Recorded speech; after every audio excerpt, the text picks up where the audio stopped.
Hey guys, tonight we step quietly onto a cold Kentucky hillside, where the grass breathes frost and the wind tastes faintly of old medicine. The brick giant above you is all edges and empty windows, a silhouette of ribs against a moonless sky.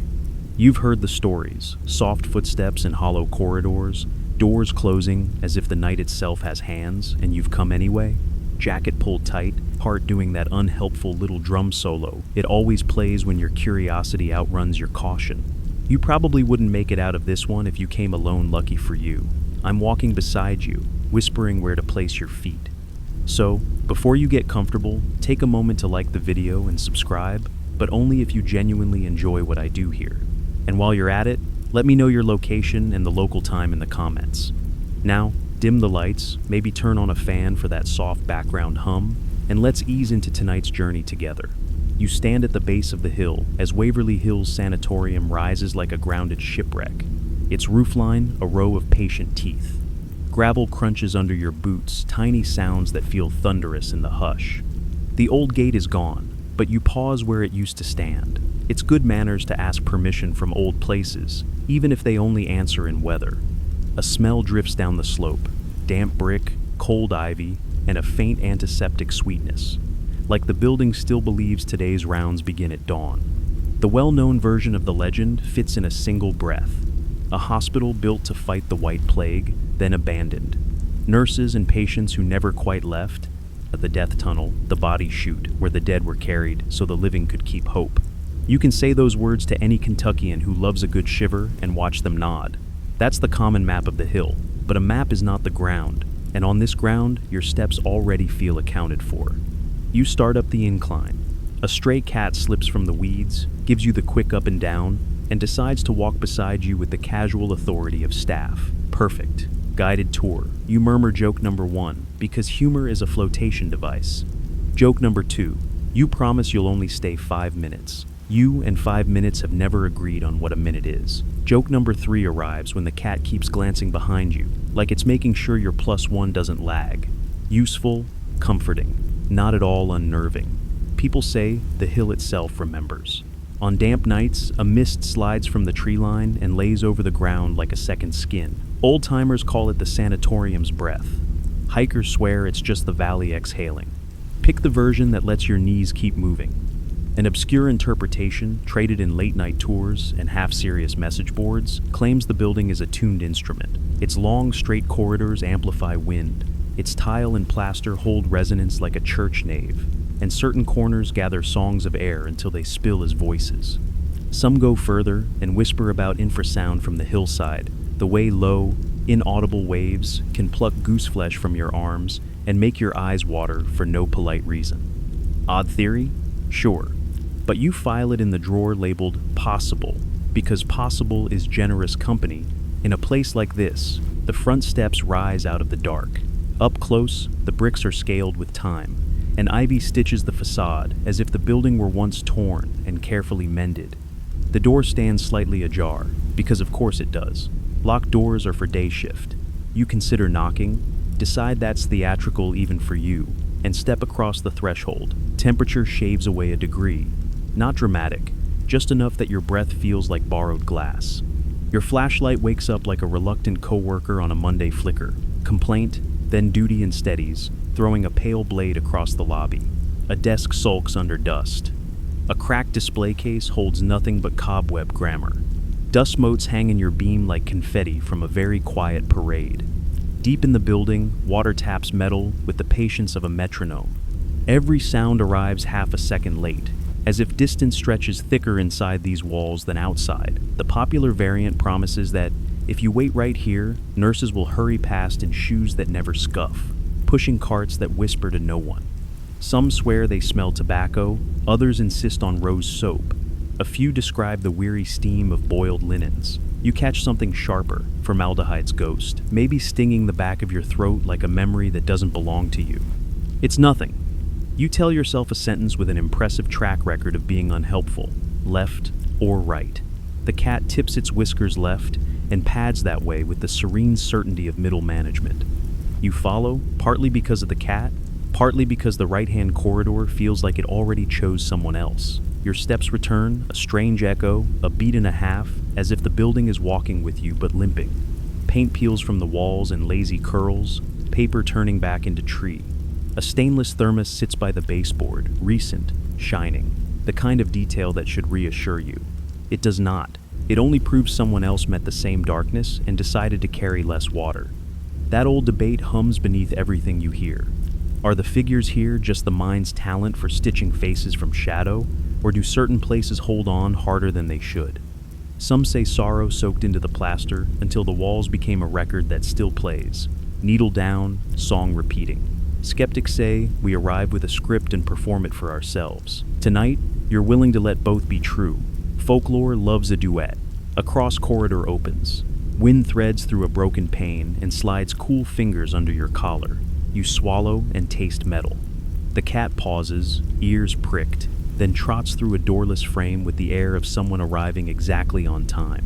The room beyond is wide, its far windows perfect rectangles of black. Outside, the hill is suggestion only. A wheelchair waits in silhouette, angled as if it had a destination and changed its mind. You approach because curiosity is either your virtue or your recurring problem. Another version of the Waverly tale finds you there. Some visitors hear the building laugh, a breathy exhale that follows like a polite heckler. You're not keen to meet that sound, but something catches in a crack and hums. Not quite music and not quite voice. It kisses the edge of meaning, then scampers away, leaving you smiling like someone who almost remembered a dream. You set your hands on the wheelchair's grips. Dust prints perfect gray gloves across your palms. A floor tile by your boot clicks under your weight. You step again. Click. Easy explanation, metal meets wood, time shifts in old glue, but your body files the sound as important anyway. You imagine washing your hands at a sink that no longer runs, rubbing at a mark that seems proud of itself. Silence nuzzles close. Your breath suddenly sounds impolite. Then, from somewhere above, a single footstep crosses old boards with the authority of someone who doesn't have to hurry. One step, full stop. The cat's tail goes still, then flicks. It looks up, looks at you, and offers a small, offended meow that translates to either feed me or don't go up there. You thank it for the clarity and keep moving, because apparently you are devoted to making questionable choices with excellent posture. Back in the hall, the lobby waits like a mouth about to speak. Your light steadies, perhaps remembering its union rights. The air tastes colder, as if a window opened inside your lungs. And a familiar mystery tags along at your shoulder. Why do some rooms breathe warmth while others never do? Why does one corridor swallow sound while another returns it doubled, like a rumor that learned to jog? Why do those second-floor windows sometimes show a woman in white when the floorboards beneath them are long gone? Some say it's the residue of countless watchers. Others insist it's the night playing with your eyes. The debate is older than the vines on the brick and exactly as stubborn. The cat brushes your shin and moves on, tail raised like a small flag that reads onward. You go, not because you're reckless, but because you came to listen, and the hill is breathing, and the sanatorium has started to hum a long, complicated lullaby. Staircases wait. So does a door you've already rehearsed in your mind, and a tunnel that runs like a vein through the earth. For now, you keep your steps light and your voice quieter than your thoughts, letting the building show you the next page at its own slow turn. The lobby falls behind you, its dust and shadows folding back into stillness as you follow the left corridor. It runs like a spine through the sanatorium, each doorway a rib, each rib leading to a memory you can't quite claim. The air thickens, warmer here, as if the building wants you to notice the change. Your footsteps slow, not because you want to, but because the dark ahead feels heavier. Some say Waverly Hills has a way of guiding visitors to the places it wants them to see. They'll wander aimlessly, thinking they're making their own choices, until they emerge exactly where every story begins, the death tunnel. Locals call it the body chute, though the phrase sits too casually on the tongue for what it meant. This was the hill's secret artery, running down to the railroad tracks where the dead could be carried away unseen.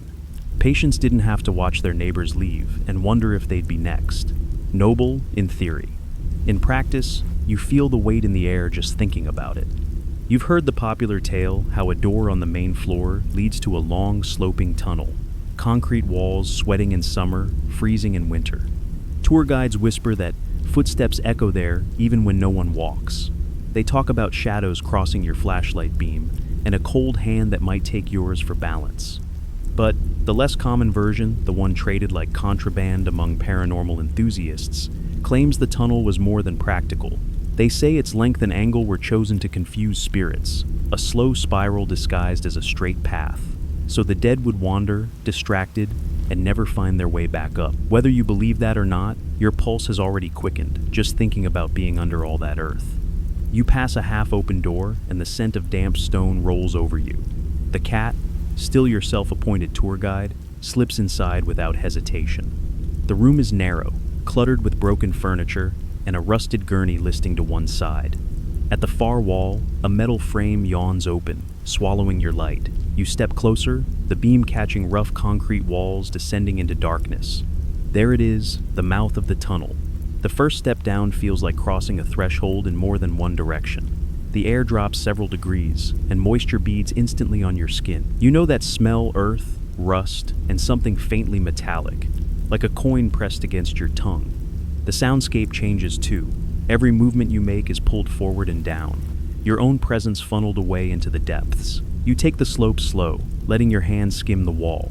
The texture is rough in some places, slick in others. You imagine hundreds of feet doing the same thing: doctors, nurses, orderlies, pallbearers, every one of them carrying a different weight. In the beam of your flashlight, dust drifts lazily, but now and then you see something denser: tiny motes that flash for a split second, then vanish. Not dust, exactly. Not bugs either. You don't ask yourself what else floats in the dark air of a place like this. Halfway down, the cat freezes. Its ears flick, eyes following something you can't see. A faint scrape echoes up from below. Not quite a footstep, not quite a drag. It pauses, as though aware you're listening. Then starts again, slow, deliberate, like someone adjusting to an incline.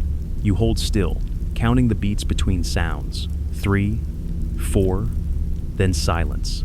The legend says if you meet anything in the death tunnel, it will always be coming toward you. It doesn't matter which way you're walking, up or down, your eyes will catch movement ahead. Some insist it's just the trick of flashlight beams catching your own shadow in an odd way. Others speak of a man, stooped and narrow, with a sack over one shoulder, shuffling eternally up the slope. Folklore never agrees on his face. Some say you can't see it.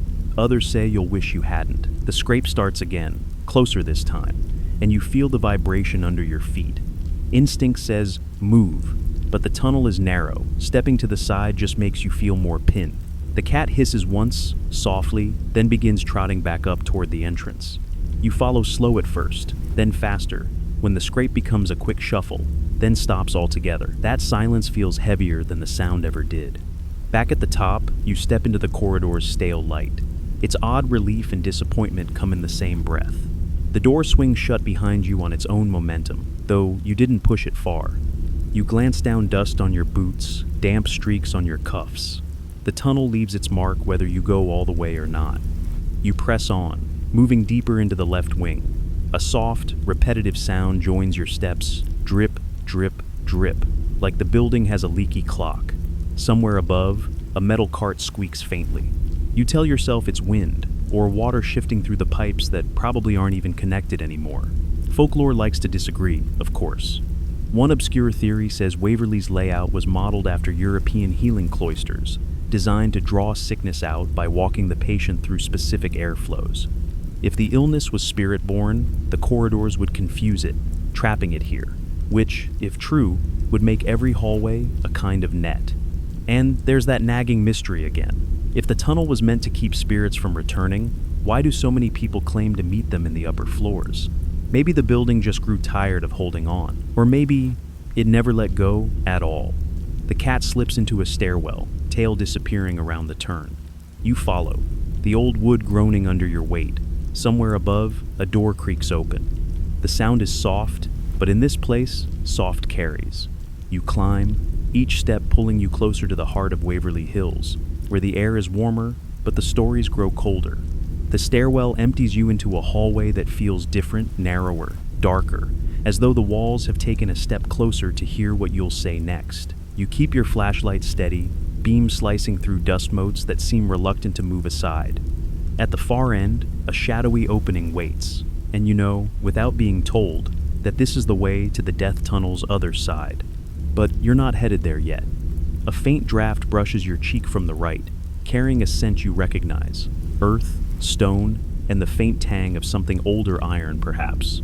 That's enough to pull your boots in that direction. Down a short cross corridor to a door standing just ajar. Beyond it, stairs descend in a slow curve into deeper dark. You don't need a tour guide to tell you where you're going. This is the entrance to the infamous chute, the body tunnel, from inside the building. But here, the walls seem closer, the concrete more stained, as though time runs thicker. Folklore loves to exaggerate, and the most common tale about this place paints a single grim picture. Bodies, hundreds of them, lowered down on stretchers or carts, wheeled all the way to the railway below. The idea was to hide death from the patients still fighting to live morale over truth. That version gets told in every ghost tour, but an older, more obscure story insists the tunnel ran both ways. Some say it wasn't just for the dead. Supplies came up through it too, crates of medicine, food, linens, and other things. Things never officially listed on any hospital inventory. That's where the stranger theories bloom. One in particular claims those other things were ritual objects, blessed by an eccentric doctor who believed they could draw disease out of the air itself. He supposedly placed them in rooms, then quietly returned them to the tunnel for disposal when they'd done their work. Skeptics scoff, but the air down here has a quality you can't pin, like a faint hum you don't quite hear but feel in your ribs. You step onto the sloped floor, boots crunching faint grit. The tunnel seems to drink in your light. The beam fades faster than it should, edges eaten by the dark. Your footsteps echo back, but out of sync half a heartbeat late, as though someone else is pacing you from farther down. Halfway in, the smell changes. Less earth now, more. Something sour-sweet, like fruit left too long in the sun. You pause. The echo pauses too. Then, faintly, there's another sound. A slow, dry shuffle, as though feet are brushing dust ahead of you.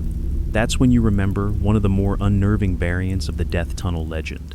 The idea of a watcher who walks the length endlessly, never climbing the stairs, never leaving the slope.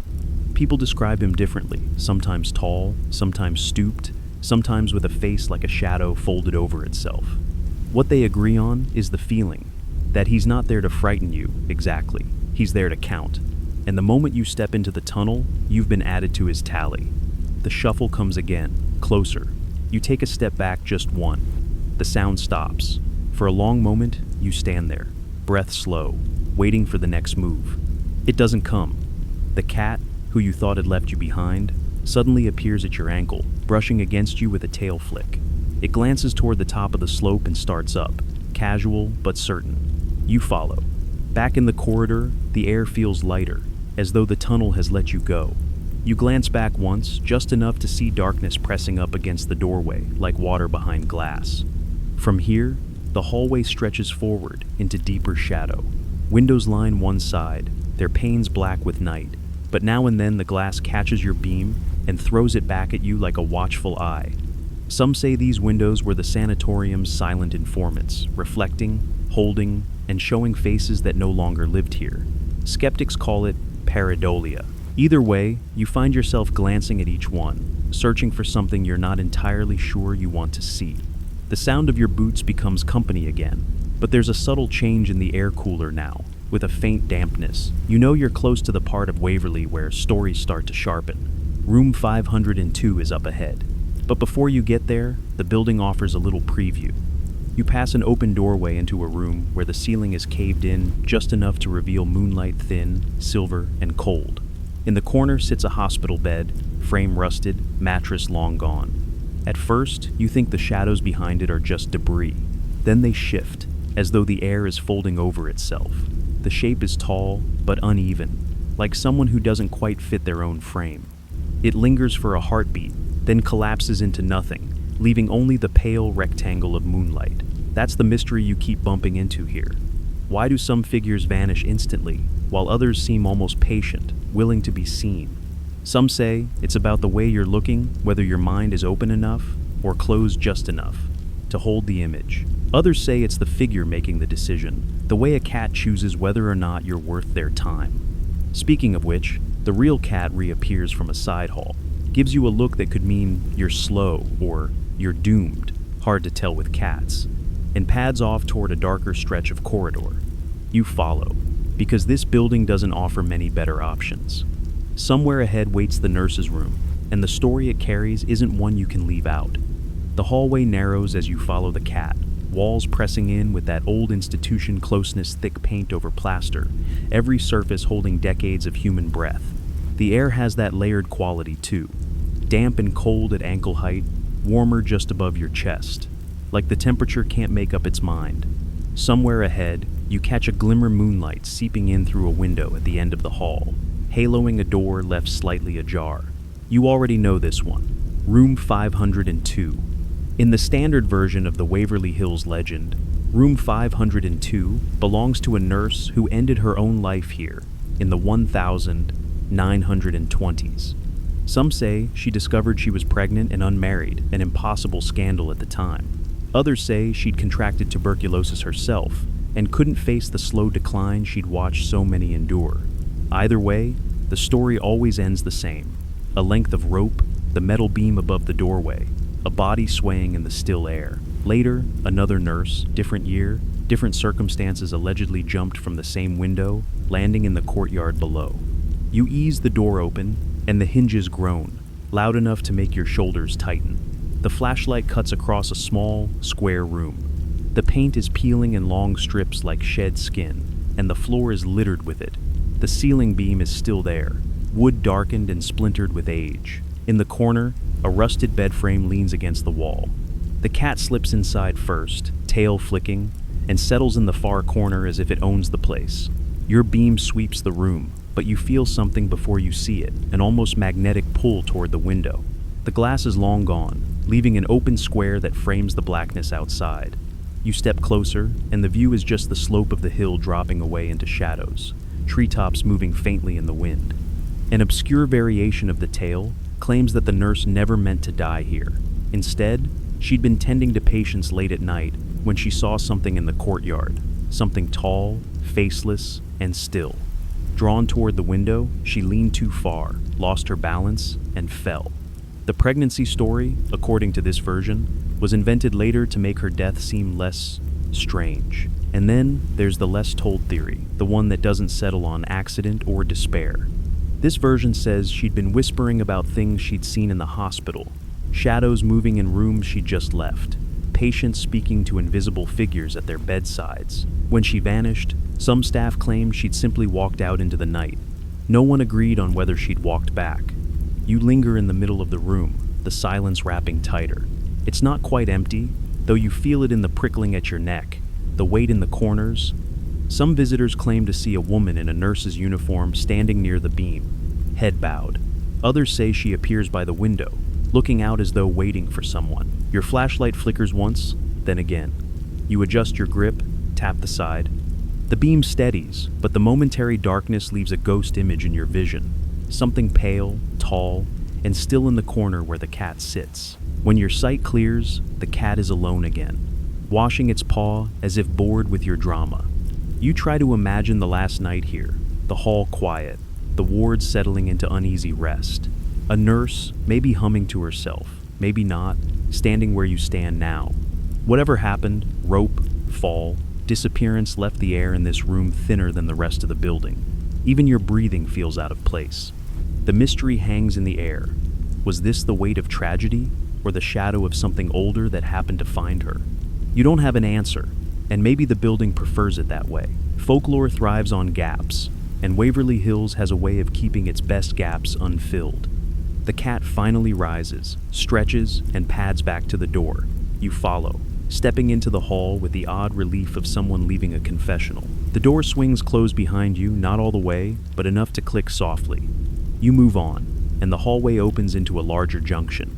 The air here is cooler again, touched by the faintest current of moving wind. Somewhere ahead, a sound soft, measured taps in rhythm, like someone pacing slowly just out of sight. And, from the way the building seems to be steering you, you're certain you're about to meet another of its better-known residents. The hallway funnels you toward that faint, deliberate sound, soft taps that could be footsteps, could be something else entirely. You keep your flashlight low, sweeping it from side to side. Shadows cling to the edges of the beam like they're reluctant to let go. The cat is nowhere to be seen now, which is either a bad sign or exactly the kind of dramatic exit cats enjoy making.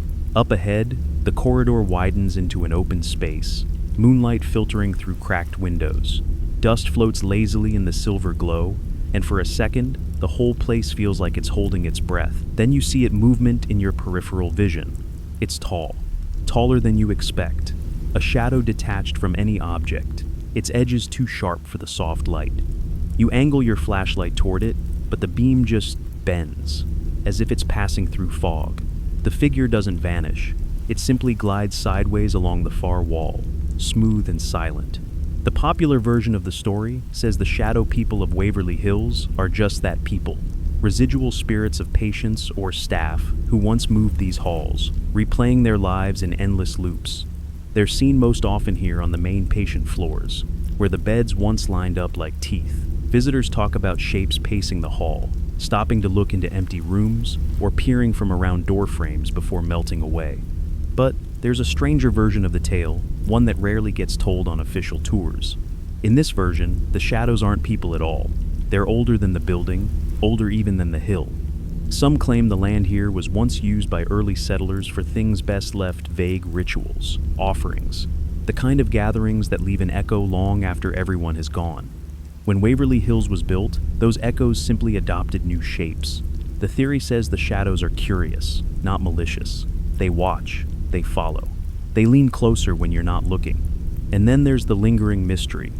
If they're just tricks of the eye, why do so many people describe them the same way? Tall, human-shaped, silent, always moving with intent, coincidence, or something that likes to be remembered in a certain form? You take a step forward, the floor groaning under your weight. The shadow stops. For a moment, it feels like you're both waiting for the other to speak first. Then it shifts again, slipping out of sight through an open doorway. Against every sensible instinct, you follow. The room beyond is bare peeling paint, broken glass, the skeleton of a hospital bed in the corner. But the air is warmer here, and the scent of something faintly sweet lingers, like old flowers kept too long. You sweep your flashlight across the walls. On the far side, a shape peels away from the darkness, not a shadow this time, but the negative space where one should be. It's as if the light refuses to fill that spot. You blink, and it's gone. A soft tapping resumes in the hall. You step back out and find the corridor empty, the moonlight pale and unhelpful. It's strange when the shadow was there. The hall felt fuller, heavier. Now it feels hollow, as though something important has left. Further down, you spot movement again, but this time it's just the cat, trotting toward you with an expression that seems to say, "I told you so." It brushes past your leg and heads toward a corner of the hall, where the light barely reaches. You follow, because that's what you do in a place like this. You keep moving, one choice at a time, even when you're not sure who's making them. You turn the corner, and the air changes, warmer, staler, the scent of old dust, faintly mixed with the sharp bite of disinfectant. This is the ward where stories say the living sometimes heard the dead calling their names. And if the building wants you to hear something tonight, well, it's already proved it knows how to speak. The corridor ahead stretches longer than it should. Every doorway, a dark mouth. Every window, a blank eye. The cat pauses just at the threshold, tail low, and looks back at you like it's weighing whether to proceed. You step past it anyway, your boots making the kind of soft, unwilling sound that belongs in places where silence feels territorial. You know this part of the legend well enough. The third floor is home to Timmy, the boy who likes to play. That's how the story is usually told: friendly, harmless. A child who roams these halls, looking for someone to roll a ball back and forth. Visitors say if you bring a toy, especially a ball, it might move on its own. And it's true more than a few people have captured footage of that ball rolling without anyone touching it. Skeptics call it drafts, uneven floors, or outright fakery. But believers, they'll tell you they've seen more than just the ball. That's where the lesser-known version of Timmy's story comes in.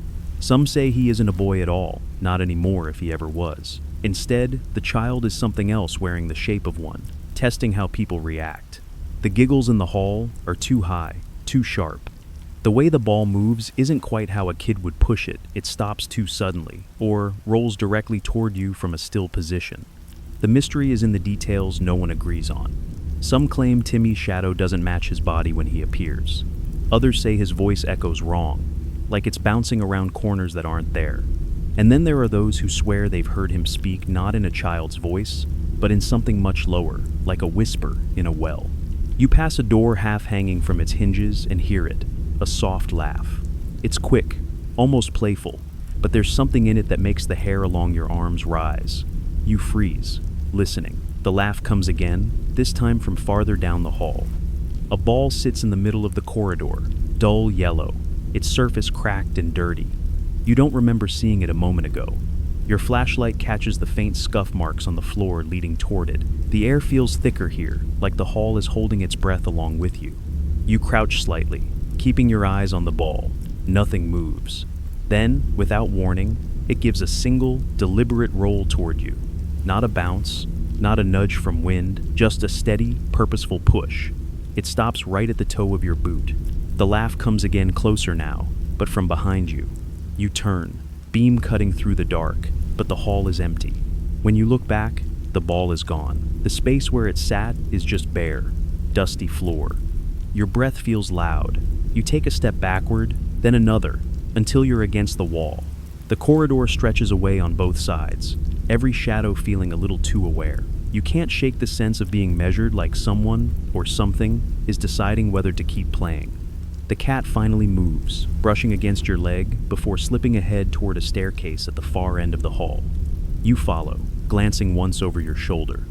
For a split second, you think you see a small figure at the far end of the corridor, head tilted in a way that's just slightly wrong. You blink, and it's gone. As you reach the stairwell, you can still hear the faint echo of that laugh, carried on the air like something remembering you. And for a moment, you wonder if you've just stepped out of the game, or if it's only moved to a different floor. You take the stairs down, expecting relief space, cleaner air, perhaps even the smell of outside finding its way in. What you get is a corridor that feels like a larynx, narrow, ribbed with door frames, the kind of place that teaches you how to breathe quieter. Your flashlight sulks a little, dimming at the edges like it has opinions about this floor. Remember that promise to only stay 5 minutes? This would be the moment to admit you're on minute 600. You keep walking anyway, because apparently your hobbies include questionable time management and historic acoustics. They call this stretch the Screaming Ward in the most common version of the Waverly tale. Even people who haven't set foot inside know it by that name. The story goes that at night the doors rattle, locks shiver, and a thin, steady wail threads up from somewhere you can't pin a sound, like someone refusing to stop being afraid. Some attribute it to the sanatorium's isolation rooms, others insist it drifted over from the operating theater on bad nights and simply made a home here. Either way, it's the soundtrack visitors come hoping not to hear. You and your excellent luck are here when the air is in the mood to rehearse. The first door you pass quivers in its frame, just a little, as if remembering how to move. A soft metallic tap follows lock tongue touching strike plate. Tap, pause, tap. As always, there's the sensible explanation. Warped wood, pressure changes, the push-pull of night air sliding through broken panes. And then there's the theory whispered during late tours when the guide's flashlight is running out of patience. Doors hold intent. If 1,000 hands grip these knobs in panic, that panic left fingerprints you can't see, and some nights the prints press back. An obscure interpretation does a full lap around rationality and comes back with paperwork. It claims the Screaming Ward was engineered accidentally, or not, to create standing waves. Long corridor, uniform doors, tiled surfaces, a pipe organ for wind. When a storm front sits at the right angle over the hill, the air thrums against the door gaps and sings. Not voices, not spirits, just the world doing its weird math. You file that next to your earlier drawer labeled Possible, because Possible enjoys company, and you enjoy not needing to choose too soon. You test one knob. It turns and stops, not quite latching, a stubborn tooth in a tired mouth. From deeper in the ward, something slides faint, patient like a bed frame being nudged an inch at a time. Your shoulders want to relocate somewhere with better hours. Your feet negotiate and keep you moving. The cat reappears from a side room with the put-upon expression of someone who has checked the inventory and found someone wanting. It trots ahead, tail low. That tail is a very small flag that reads, "We're doing this." Joke number 1. You whisper. If anyone's screaming, let's make it a duet, because gallows humor pairs surprisingly well with long hauls. Joke number 2. You promise to file a complaint with maintenance about the draft, which should arrive around the same time as your ghost warranty. Joke number 3. You tell the cat you'll give it a raise, which is bold considering the current compensation plan consists of vibes. At the ward's midpoint, the temperature drops the way a thought does when you realize it's not your own. Your breath fogs in a thin ribbon. A door to your left shivers twice and then rattles hard enough to make the frame cough dust. You freeze. The rattling stops, as if embarrassed. From the right, a whisper threads through the keyhole 2 syllables, maybe 3. The second dragged long. You lean close, hear only air. When you step away, something knocks from the other side. 3 quick taps, knuckle precise. The well-known variant says patients in this wing called for nurses who never came fast enough. The echoes of those pleas, the story goes, never learned how to leave. People standing where you are swear they hear names their own, or the names of strangers, as if the ward is checking its charts. Skeptics counter that humans are excellent at imposing meaning on random bustle. Tonight, you don't hear a name. You hear effort. That's somehow worse. A theory with fewer fans but louder advocates suggests that tuberculosis itself haunts by proxy. So many lungs wheezed here that the building learned to breathe wrong. When wind enters, it takes on the shape of remembered breath. When it leaves noise, the way a seashell keeps the ocean. It's poetic enough to be suspicious, yet your ears keep waiting for the corridor to inhale. There's a room ahead with both door and transom intact. The cat slips in first, audit completed, then you. The light catches a pair of dangling leather straps bolted to the wall at shoulder height, cracked and stiff, shadows thin as ink. Restraints, if you're being honest. A bed frame crouches low, paint flaked to lace. On the tile beneath, your beam skates over a pale ellipse worn smooth by years of feet pivoting. You feel the urge to apologize to whoever stood there longest. Another folkloric twist you don't hear much outside. Hushed Corners says this ward wasn't strictly for patients losing their grip. Some nights staff came here to scream. It was the one place, the story goes, where you could pour fear into walls and not be noticed. Doors rattled then, because hands rested on them, steadying themselves. You think of the nurse from room 502 and how grief floats between floors like music. Maybe walls are just shelves for things people can't carry anymore. A soft cry blooms down the corridor. Not loud, just thin and certain, like a violin string plucked 2 halls away. You step back into the hall. The sound does the older trick. It moves while staying put. Ahead, a door quakes, then slams once with sharp, parental finality. Your flashlight's beam stutters the union rep again, before returning with a nervous edge. You're doing amazing, you tell it and mean it. Remember that floor tile in the wheelchair room that clicked? There's a similar click under your boot now, but this time the sound echoes from the ceiling. You look up. Dust sifts from a seam, as if footprints are walking above you. Then, from beneath your feet, the same faint tread replies. Above and below, at once. The old debate yawns open. Layered hauntings, or a building finally settling after a century of reasons? Some say intelligent spirits aware and interactive. Others insist residual recordings of high emotion replaying on loop. Tonight, the loop nods in your direction as it passes. You try a door a few steps on. It opens into cold, square dark. Your light reveals a narrow window, glass intact, the outside night a deeper, glossier black. The room is almost tidy by Waverly standards. On the sill sits a small glass bottle, clouded with age, cork long gone. You pick it up. It leaves a ring of clean in the dust. It's empty, of course, but you have the oddest impulse to hold it to your ear. You do. Nothing. And then a tight, distant hiss, like breath through teeth. When you lower it, your palm smells faintly medicinal, that old alcohol ghost that never quite evaporates. There's a stubborn little mystery that refuses to leave this ward alone. People record clear audio here when the building ought to be quiet. Whispers answering questions, knocks following requests, door handles jiggling when invited. Other nights, nothing, no matter how polite you are about it. Is it weather? Is it mood? Is the building extroverted on Tuesdays? Your cat yawns, which you take as peer review. Back in the hall, a final rattle runs the length of the doors like a roll call, one after another, soft to sharp, metal to wood, until silence falls the way a curtain does carefully, then completely. You stand with it. You match your breathing to the corridors. The urge to hurry rises and passes. Instead, you let the quiet fill its own outline. Waverly's lullaby is not all moans and warnings. Sometimes it's a room that decides to hold still for you because you held still for it. You move on, feet learning to place themselves gently, shoulders less set. At the far end, the ward opens into a wide lounge where moonlight can see the floor. Your flashlight, dramatic as ever, steadies for the landing. Somewhere behind, a door taps once, like a polite sign-off. You glance back, half expecting the ball from earlier to be waiting again, and see only hallway, doors closed, duty done. The cat sits in the middle of the lounge, tail curled around its paws, regarding you with the solemnity usually reserved for librarians and saints. You tell it you passed the listening test. It blinks, which either means yes or you are developing an optimistic relationship with cat semantics. Ahead, the solarium waits with its broken rows of windows and the rumor that sunlight can remember its job even after dark. The lounge gives way to a corridor lined with wide door frames that open into the solarium Waverly's sunroom.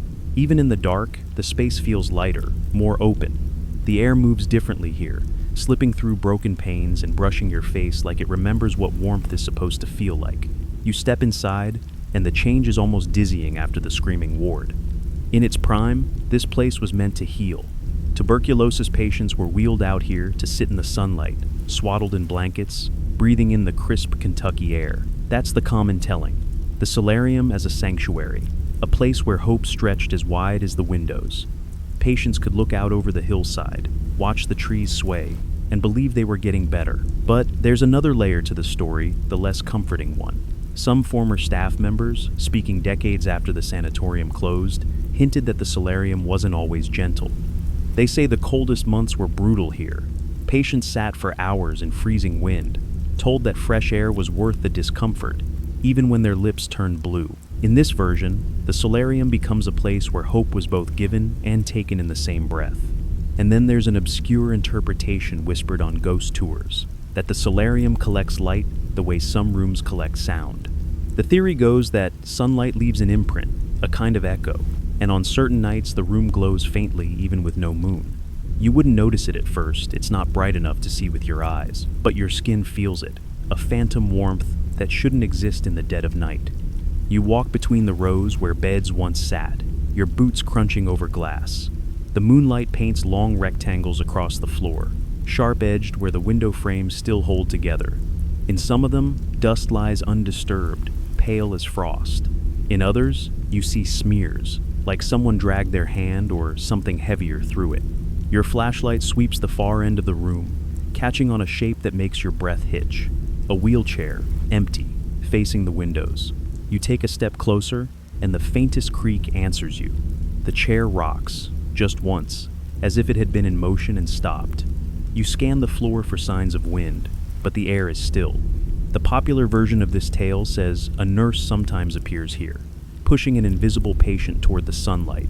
She's said to wear white, her face pale and kind, and she disappears if you blink too long. But some visitors report something different. Not a nurse, but a patient. A figure wrapped in blankets, head bowed, hands folded in their lap. The moment you see them, they look up and their face is wrong, blurred, like a photograph smudged while developing. A less common theory says it isn't one ghost at all, but many patients layered together, a collage of the sick who once sat here. On some nights, the layers pull apart just enough for you to notice. The idea is strange, but so is the way your vision wavers now in the far corner, where moonlight fades into shadow. The air shifts barely, but enough to bring with it a faint scent, sharp and chemical, like antiseptic mixed with old dust. It's not unpleasant, but it prickles at the edge of memory. You step closer to the wheelchair, and the creak comes again, this time followed by a slow roll forward, 2 inches. Stop. The mystery, of course, is whether this is the building remembering movement, or something inside it still enjoying the act. Skeptics will tell you it's sloped floors and old metal joints giving way. Believers will tell you they've seen the chair turn by itself, rolling toward the windows as if the sun were still out. You crouch beside it, running your fingers over the cold metal of the armrest. The texture is smooth where hands have gripped it countless times, rougher where rust has started to chew. Your flashlight beam catches the faint outline of a handprint on the armrest, dust-free, as though someone sat here not long ago. A sound comes from behind you, a single, deliberate knock on the window pane. You turn, light flashing across the glass. Nothing but the night beyond. The knock doesn't repeat, but the hair along your neck stays lifted, as if something has leaned close and then stepped away. The cat reappears from somewhere behind the wheelchair, tail curling like a question mark. It looks toward the far end of the solarium, then back at you, then pads off without waiting to see if you'll follow. You do. As you leave the room, you glance once over your shoulder. The wheelchair sits still now, perfectly framed in the moonlight, but in that final moment before you turn away, you'd swear you see the blanket shift around invisible shoulders, settling just a little tighter. The solarium's open air gives way to a tighter, more constricted hallway, where the ceiling feels just low enough to make you aware of it. The walls are stained in uneven shades, and the smell changes almost instantly. At first, it's just the usual blend of damp plaster and old dust. But then it sharpens acrid chemical curling at the back of your throat like a bad memory you didn't know you had. You know that smell. Or at least, you think you do. Formaldehyde. The scent pulls you forward before your brain can make a decision, the same way a half-remembered song draws you to hum along. This is where the autopsy room is supposed to be. In the most familiar telling, it's just what you'd expect: metal tables with drains at their feet, rusted cabinets that once held tools, and a tiled floor that's still stained in ways you'd rather not investigate. People talk about the chill in here, even on the warmest days, and the feeling that someone is standing just behind you, leaning in to watch what you're doing. The lesser-known versions go further. One says the room was used for more than just the dead. Some patients, still alive but too far gone to save, were brought here for procedures the official records don't mention. Another whispers about a doctor who worked alone at night, not on patients, but on experiments involving preserved organs, convinced he could identify the root of the White Plague if he studied the tissue long enough. His name, in these versions, is always forgotten or changed, as if the building itself refuses to keep it straight. And then there's the strangest theory, that the formaldehyde itself holds memory. The chemical is meant to preserve flesh, but here, some believe, it preserved fragments of the spirit too. If you breathe it in, really breathe it, can pull you into a moment from decades ago. Not a vision, not a haunting in the usual sense. More like wearing someone else's memory for a few seconds. The smell thickens as you near a set of double doors. The right one is stuck partly open, the left hanging loose on its hinge. You step inside, and your flashlight sweeps across the room. The metal tables are still here, dull with age. One is tipped on its side, leaning against the wall like a fallen monument. Cabinets stand ajar, their shelves bare but coated in the fine grit of years. Your light catches a drain in the floor, its iron grate warped, the edges darkened. You can't tell if it's shadow or something more permanent. As you step closer, the smell spikes, sharp enough to sting your eyes. You blink hard and, for the briefest moment, the room around you changes. The tiles are clean, the cabinets are full.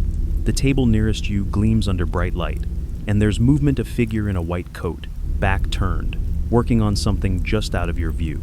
You hear the faint clink of metal against metal, the steady hiss of running water. Then, just as quickly, the vision collapses, and you're back in the present, standing in dust and ruin. The cat sits in the doorway now, watching you like it knows exactly what just happened. You rub your eyes, but the sting remains, the smell still clinging in your nose. That's the mystery of this room. Why do so many people report momentary flashes here? They're not always the same. Sometimes it's doctors, sometimes nurses, sometimes just the sense of being surrounded by others. But they share a similar intensity, as if the space itself replays what it remembers in short bursts. You cross to the far wall, where a tall cabinet leans at an angle. Inside, there's nothing but dust until your light catches something small at the back. A glass jar, clouded and empty. You pick it up, feeling the weightless chill inside. The smell seems stronger now, almost as if the jar itself is leaking a memory. The cat's tail flicks once, sharp, like a metronome's tap. It turns and walks away, and you set the jar back before following. The hallway outside feels warmer, but the air in your lungs still carries the ghost of that sharp, chemical bite. Somewhere ahead, you hear the low groan of metal doors shifting on their own. You're not far from the old elevator shafts now, and if the stories are true, something down here still likes to use them. The hallway narrows again, funneling you toward the sound of metal shifting. It's a slow, deliberate groan, like an old hinge stretching after too long without movement. Your flashlight glints off something ahead. Two tarnished elevator doors, their once polished brass, now dulled to a mottled brown. The cat sits squarely in front of them, tail wrapped neatly around its paws, as if it's been waiting for you to catch up. Everyone knows the popular version of this story. One of Waverly Hills' elevators still works. Not in the conventional sense, there's no power, no cables running the way they should, but people claim to see the doors open on their own. The empty car inside lit by a faint, unnatural glow. Step in, they say, and you might not come back to the same floor you left. The official explanations are obvious: warped metal, shifts in the building settling, wind pressure. But the lesser-known variant pushes into stranger territory. According to that telling, the elevator isn't just moving through floors, it's moving through time. Some visitors swear they've stepped in, and, for a few disorienting seconds, found themselves in a pristine, working hospital, voices echoing from unseen hallways. Then the light flickers, and they're back in the ruin. No one ever seems able to prove it, but the stories are told in the kind of quiet tone that makes you think they believe them. And then there's the obscure theory. The elevator is a lure. It doesn't take you anywhere, it waits until you're inside, then closes the doors so you're trapped. While you're standing there in the dark, something else rides with you. Not visible, not loud, just there, crowding your thoughts until the doors open again. If they open again, you approach, the cat slipping out of your path to sit against the wall. The left door is shut, but the right hangs slightly open, leaving a gap just wide enough to see into the car. Your beam sweeps the interior. Dust, rust, and the faint suggestion of old linoleum on the floor. The back wall is mirrored, but the silvering has flaked away, leaving patches of black void in the glass. You step closer. The moment your foot hits the tile just in front of the doors, the open panel shifts a little wider with a groan. A draft of cold air slides out, brushing over your hands. You lean forward, careful not to cross the threshold. In the mirror's mottled surface, your reflection stares back, but the black patches make parts of your face vanish, replaced with darkness. And then something else appears in one of those patches, the shape of a head, just behind your shoulder. You spin, but the hallway behind you is empty. When you turn back, the mirror shows only you again. The cat makes a low, throaty sound, not quite a growl, but close. It pads a few steps away, clearly uninterested in getting any nearer. The mystery here is old and stubborn. People have tried to prop these doors open, only to return and find them closed. Some claim to have heard the cables moving inside, though there's nothing left for them to run on. Others say they've pressed the buttons and felt the faint vibration of the car starting to move. Skeptics will shrug and point to shifting weight in the building, or a trick of sound. But those who've been here at night swear the elevator wants company. You take a slow step back, the draft fading as you do. The doors remain just as they are, one sealed, one cracked open, like a half-lidded eye. As you pass, the metal lets out a long, low creak, almost like it's sighing. The cat leads you onward, away from the elevator bank and toward a wider hall where the air feels heavier. You know what's next? One of the most famous figures in Waverly Hills folklore. A woman in white, wandering without purpose, always keeping her face hidden. The wider hall ahead swallows your footsteps, the sound fading too quickly, as if the air is absorbing it. The cat trots a few paces before stopping, ears flicking toward the left. You follow its gaze and see her still and pale at the far end of the corridor. You've heard the popular version a dozen times. The woman in white, drifting through Waverly Hills, silent, her face obscured by shadow or the tilt of her head. Some say she was a patient who died of tuberculosis. Others believe she was a nurse, taken by the same illness she tried to treat. She doesn't speak, doesn't chase, she only moves away if you approach, like a tide drawing back from the shore. But in the lesser-known telling, she's not retreating at all, she's leading. This version claims that if you follow her long enough, she will take you to something, though no one agrees on what. Some say it's a room you've never seen before, no matter how many tours you've taken. Others insist it's the entrance to the death tunnel, even if you're nowhere near it.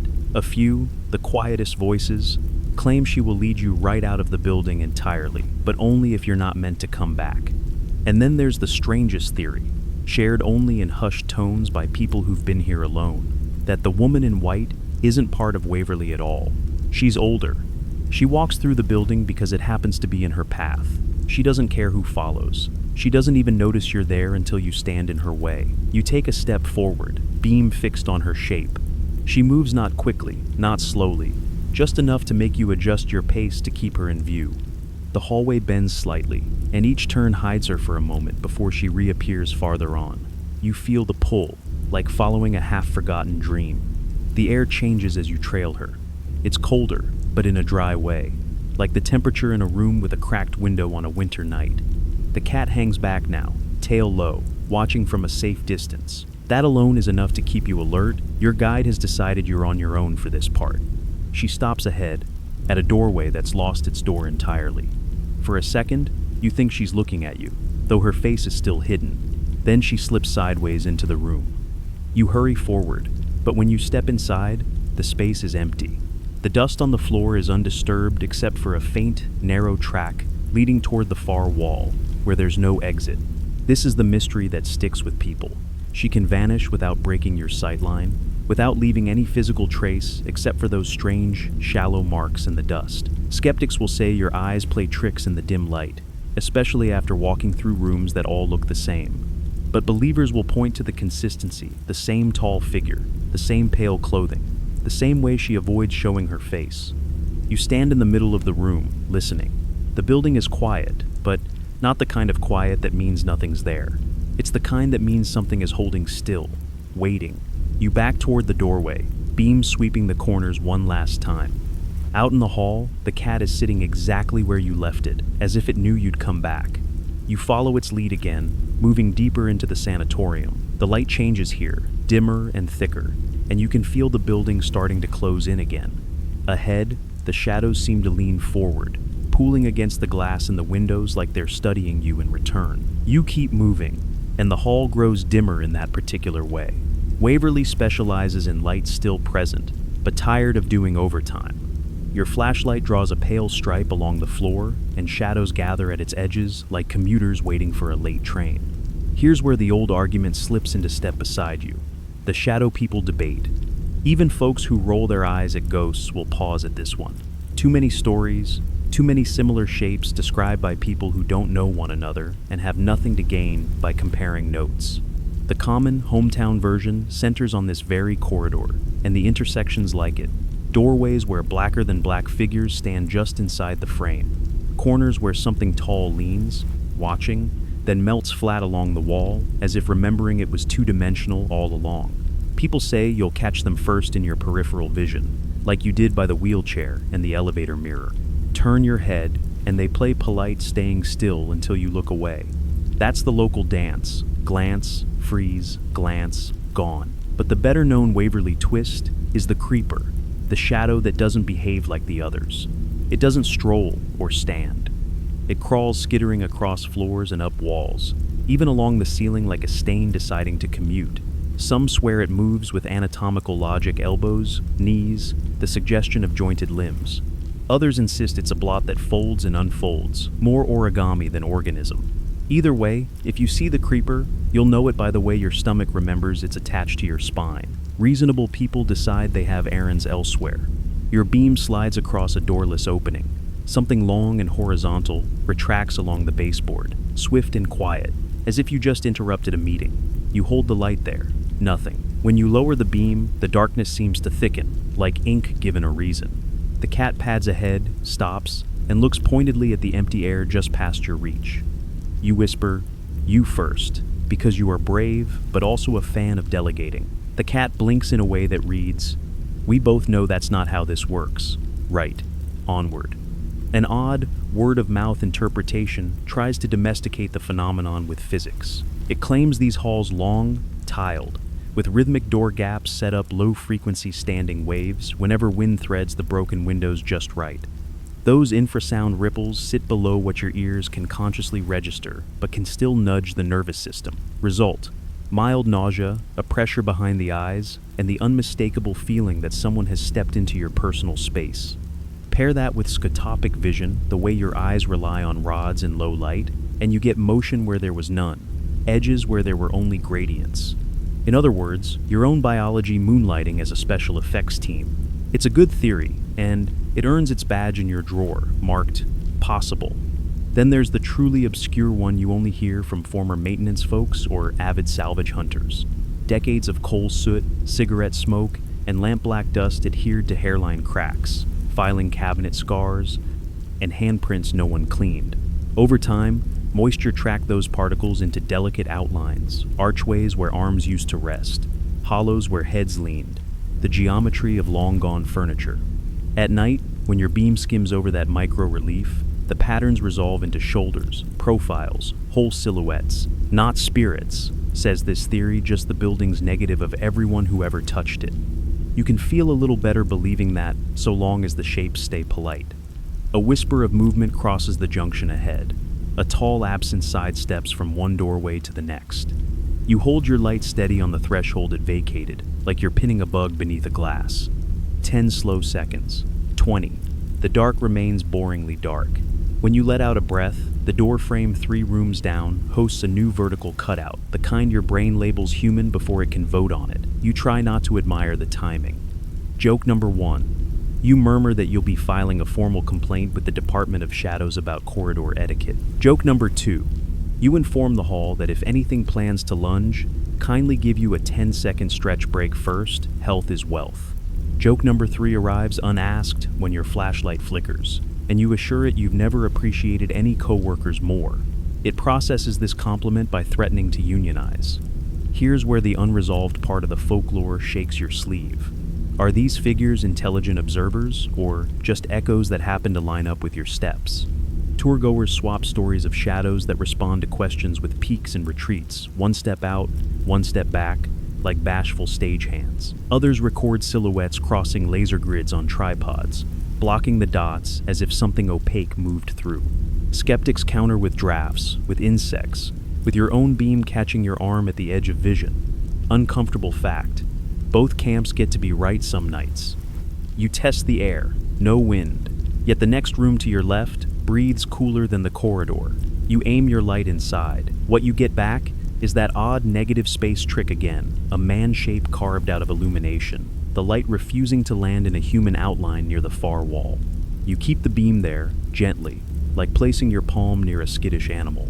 The shape compresses shoulders, tucking, head lowering, then slides flat and is simply wall. Your heartbeat argues with your sense of humor about appropriate work boundaries. Remember the elevator mirror's black spots? The patches where your reflection fractured made room for someone else's head to hover behind yours. A tidy callback. Shadow folk like edges, thresholds, seams, places where one thing turns into another. Doorways are the favorite, but corners do fine. Ceiling wall junctions, excellent real estate, especially if you're a creeper auditioning for Gravity's Union. The cat steps into the room you just cleared and sits, tail wrapped, staring toward the baseboard. You join it, kneel, and sweep the light along the floor. Dust shows a shallow track like a fingertip dragged through flour, thin, serpentine, and recent enough that your beam has not yet stopped gleaming on the disturbed grit. The track stops at your boot. You did not, for the record, drag a fingertip from inside the baseboard. The debate gets stranger if you let it. Some suggest these shadows aren't the dead at all, but possibilities of places what-ifs, briefly given outline. All the steps not taken, all the turns not made. Waverly, stuffed with interrupted lives, would have a surplus of maybes.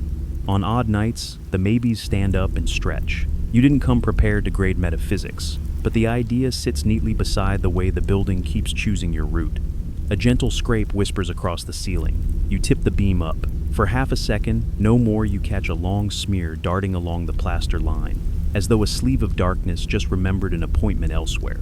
You experience a brief, dignified desire to relocate to literally any other ceiling. Your shoe squeaks when you shift. The sound comes back 2 beats late, from the hall behind you, wearing heavier shoes than yours. You turn, and the corridor has filled itself with the kind of hush found in theaters, a breath before the curtain rises.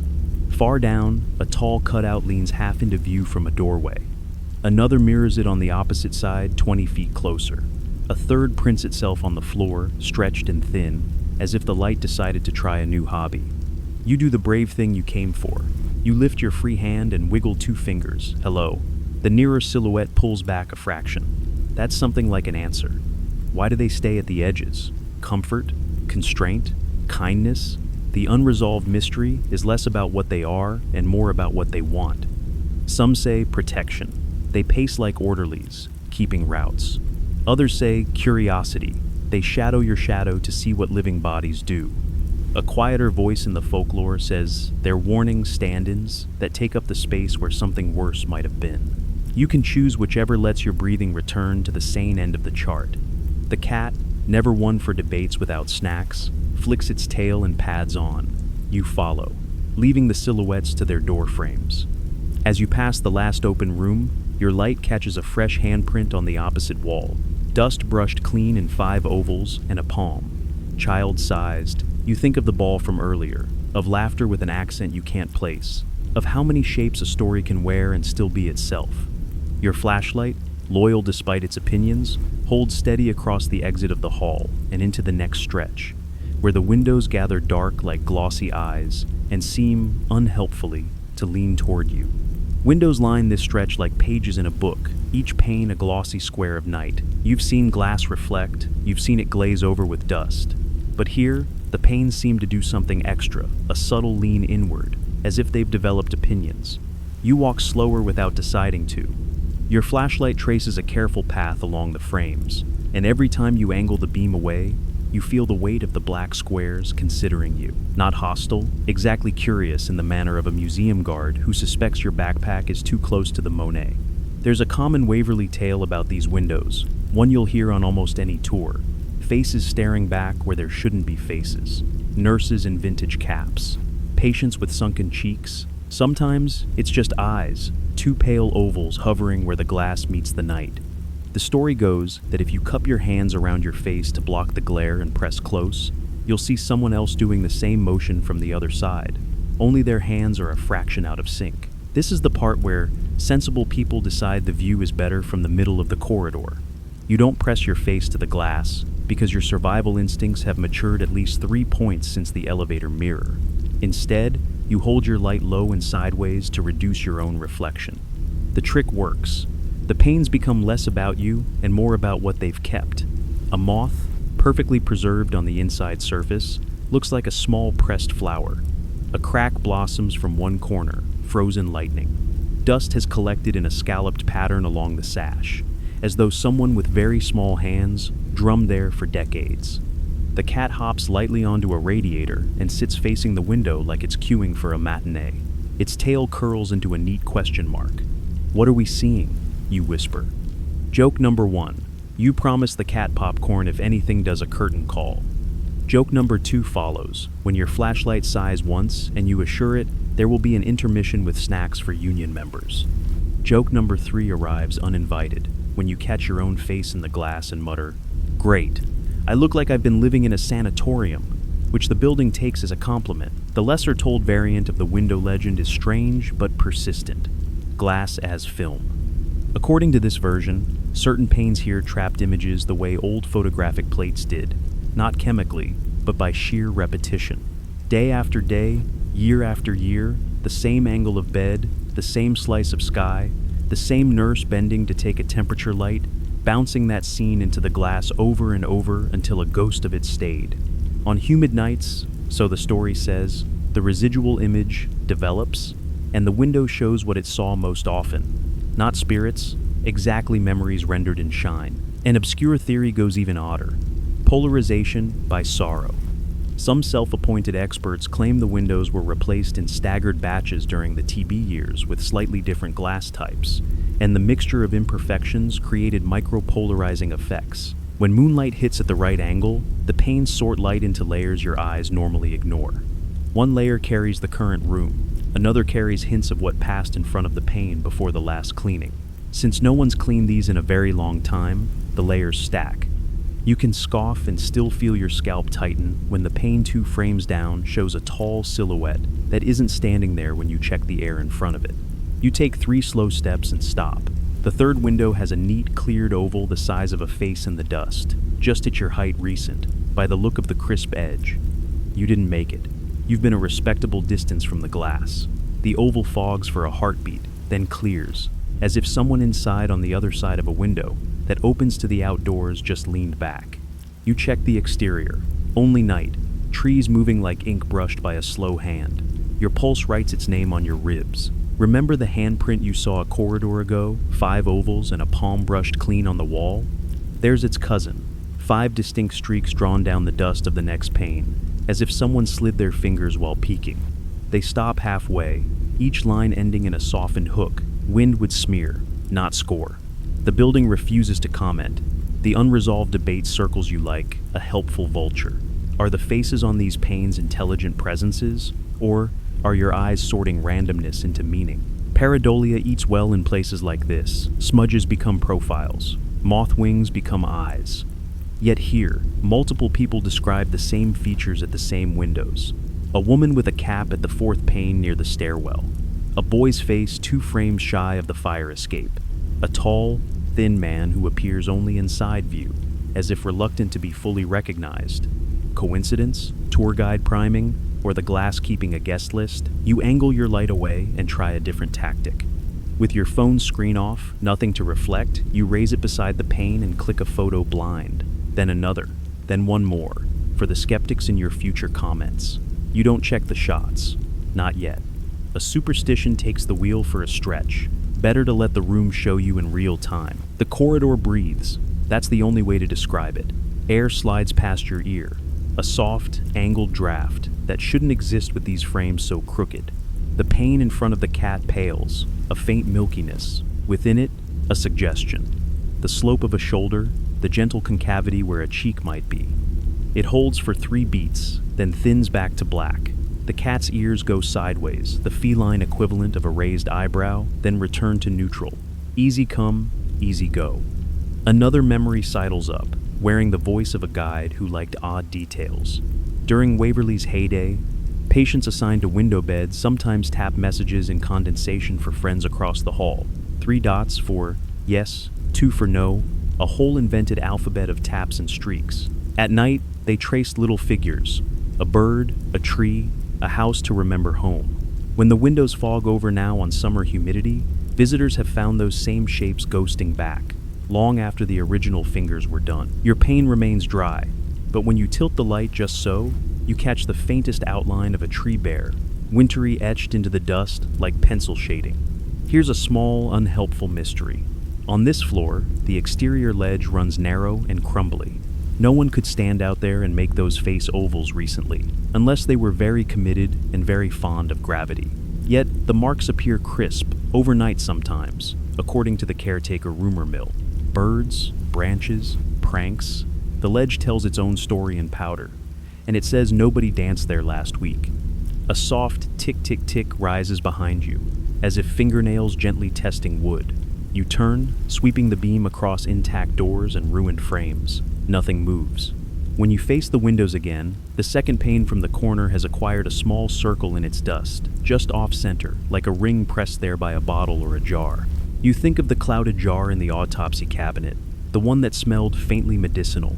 A neat callback, the sort of rhyme old buildings love. Joke number 4 tries to muscle in, but you keep yourself to 3 per 1,000 and settle for a thought. You tell the windows, silently, that if they're taking tickets, you'd like a seat in the cheap section. The pane that first leaned at you now looks ordinary again. That's the thing most of the time. Glass is just glass. It's the other times that write the folklore. The cat hops down, lands without a sound, and pads to the next bay where the corridor kinks. You follow, pausing long enough to glance back across the row. For a moment, every pane looks flat, impartial. Then the cornermost square deepens as if a room exists beyond it, warmly lit and occupied. You glimpse, impossibly, a line of beds, white blankets, the suggestion of a nurse bending with a thermometer.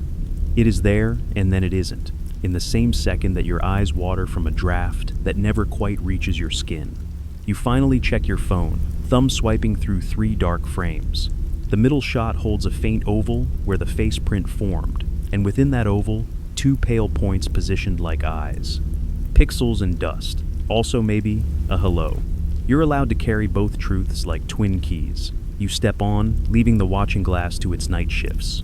The corridor tightens again, and the floor murmurs with your weight. Downhill of this wing, the stairwell yawns.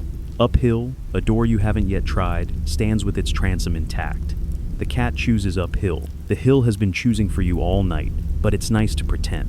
The stairwell greets you with a square of deeper dark, a throat in the building's body. The cat slips through the doorway first, tail lifting like a lantern that forgot to light itself. Your flashlight hesitates, tiny sigh. Brief flicker, then throws a careful cone down the first flight. The metal rail is cold enough to smart against your palm, and the steps show their age in a patchwork of worn treads, concrete nosings chipped by 100,000 cautious feet. Somewhere far above, a small sound travels the spine of the stairwell, a slow, deliberate tread that does not match yours. Local lore keeps this place simple. The well-known version says Waverly's upper stairwells collect footsteps the way gutters collect rain. People hear boots on risers where no one walks, feel the rail tug faintly as if a hand is sharing it, watch dust swirl in small spirals like breath. Some tours swear the 6th floor landing is worst or best, depending on the kind of evening you came for.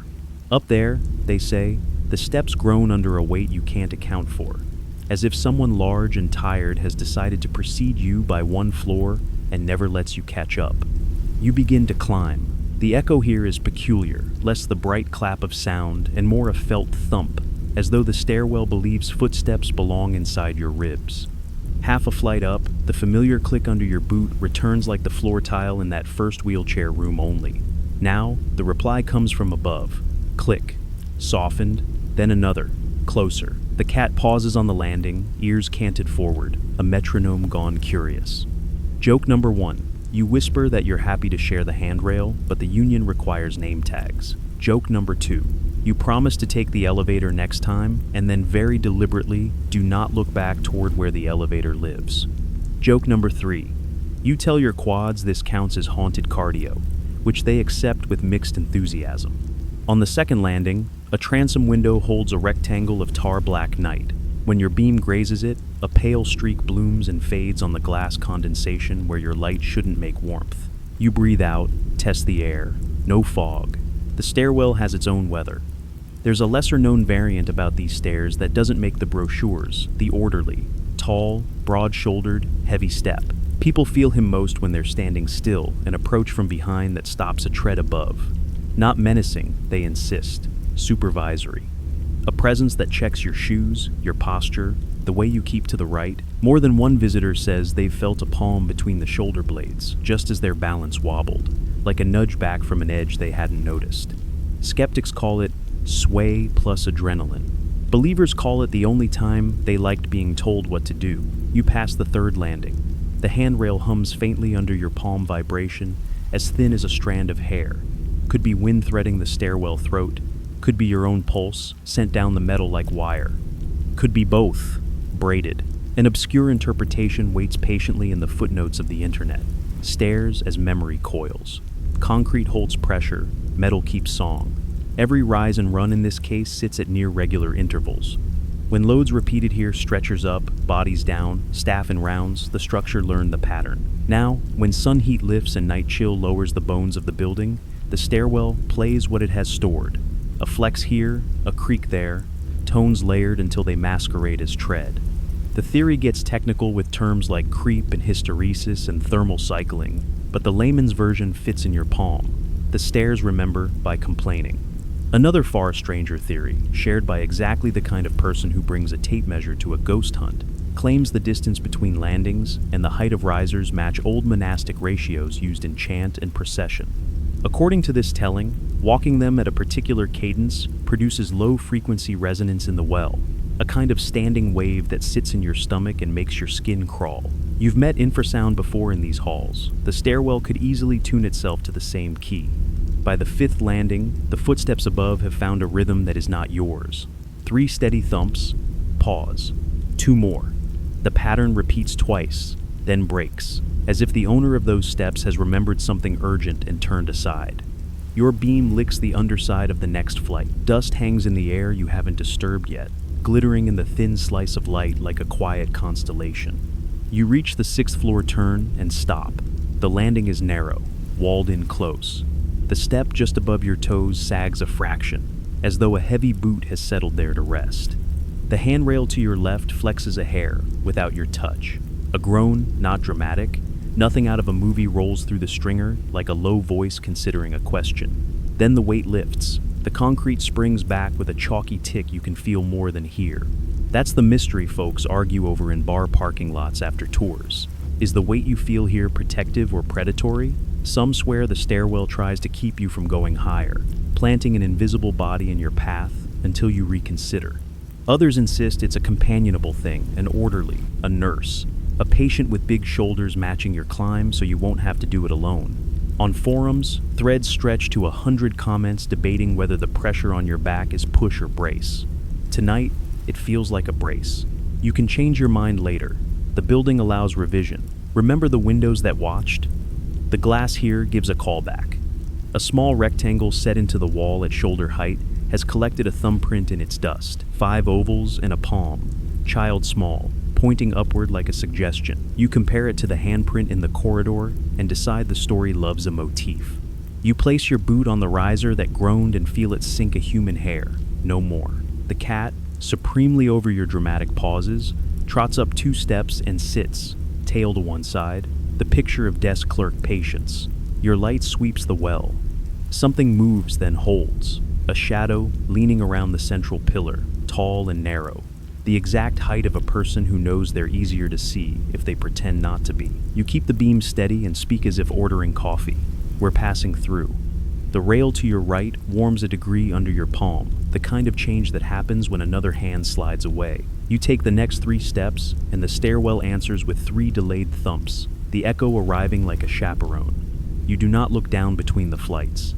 Staring into square holes is a hobby you'll acquire never.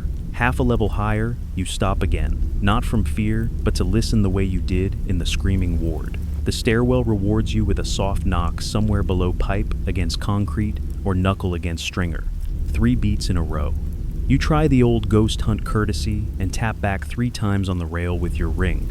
For a long moment, the well keeps its thoughts. Then, 2 answering knocks, closer this time, as if whoever shares the stairs with you prefers odd numbers. Joke number 4 knocks for admission, and you let it pass by. 3 per 1,000 is the rule, after all. But your smile nudges the hush. The building likes being treated gently, or you like treating it that way. Both can be true. There's one last bit of folklore tied to this landing that never quite agrees with itself.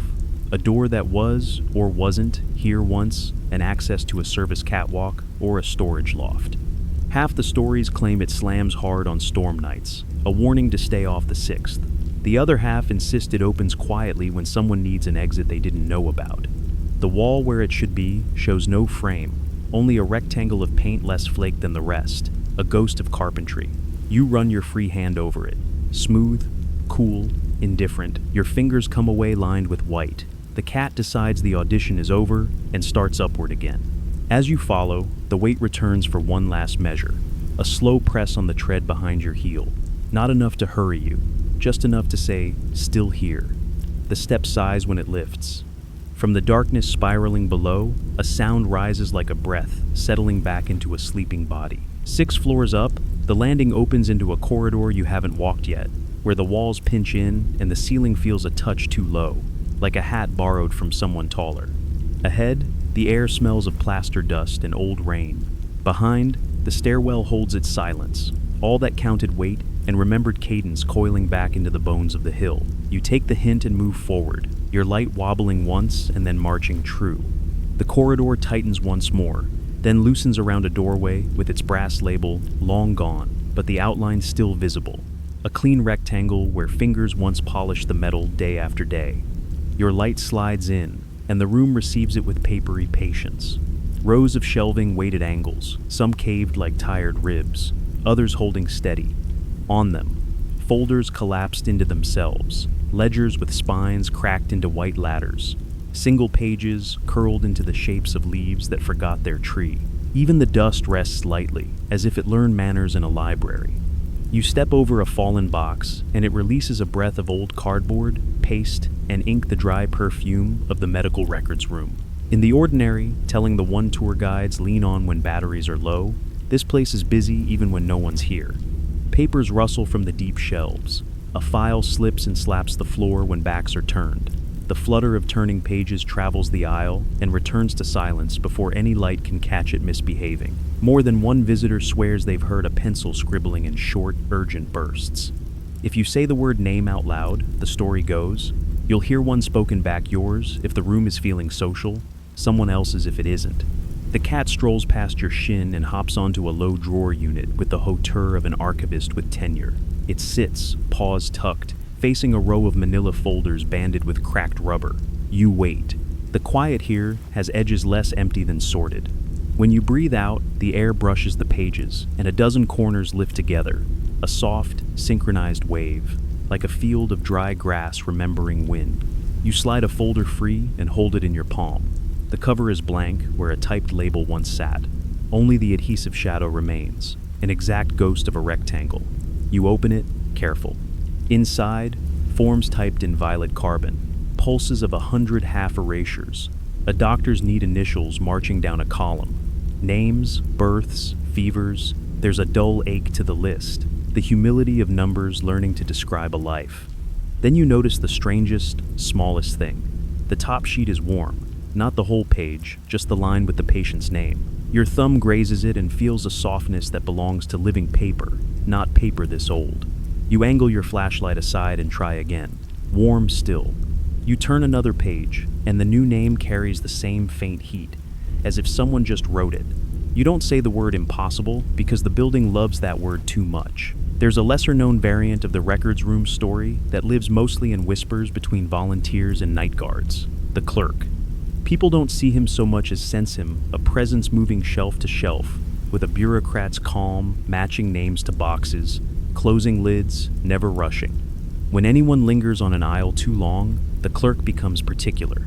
Papers you've just read will cool, others will warm, guiding your fingers to the file he'd prefer you take. He isn't unkind, they say. He's just still on duty.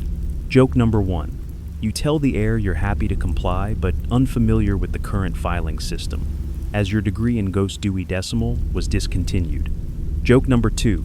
You set a hand on a bulging ledger and whisper, you can keep the late fees, because you didn't bring your wallet, and the room looks like it does collections. Joke number 3 sidles in when your flashlight sighs and you promise to log its overtime, time and a half for hauntings after midnight. A crisp ledger lies open on a central desk, the pages fanned like a pale accordion. Its margins are ruled in red.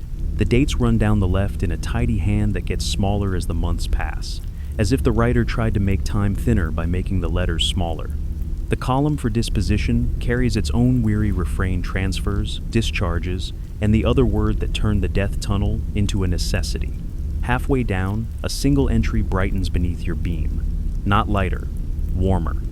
You lay 2 fingers on the date and feel a pulse that isn't yours, soft, intermittent, no more than a suggestion in the paper. Then it's gone, like a bird song you only notice at the end of it.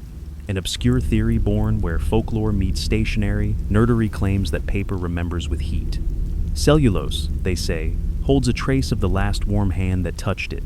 Oils from fingers alter how fibers relax.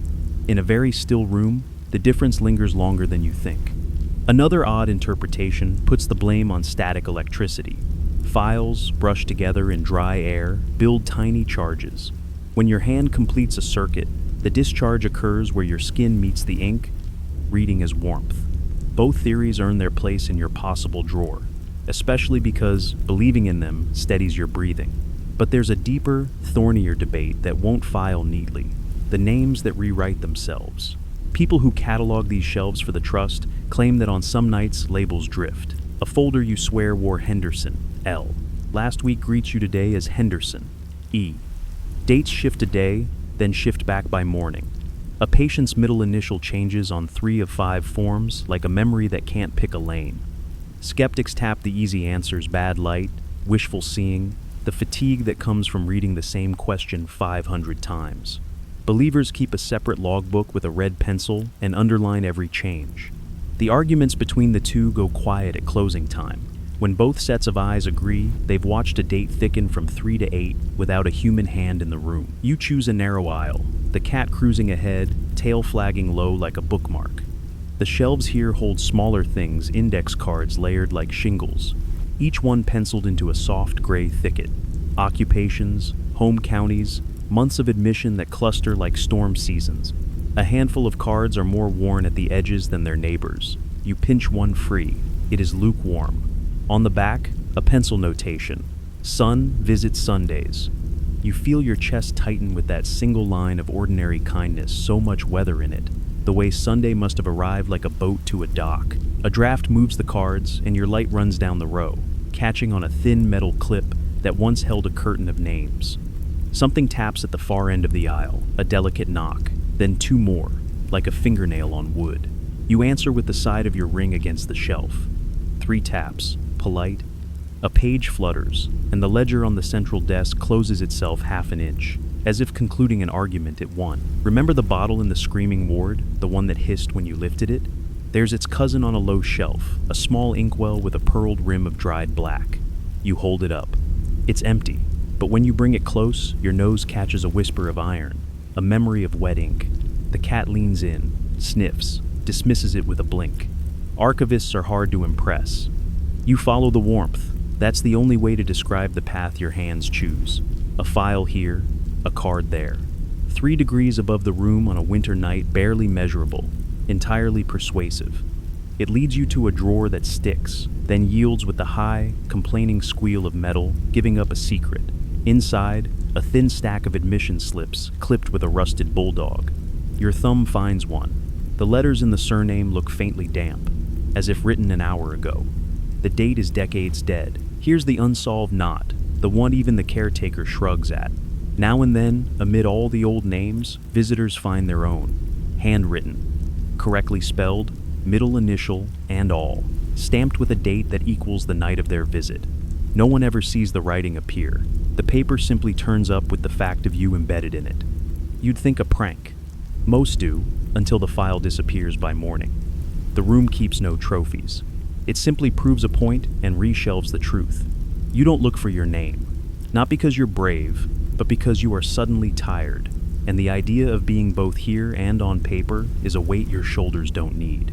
Instead, you set the slips back, align the bulldog, and press the drawer closed with 2 careful palms.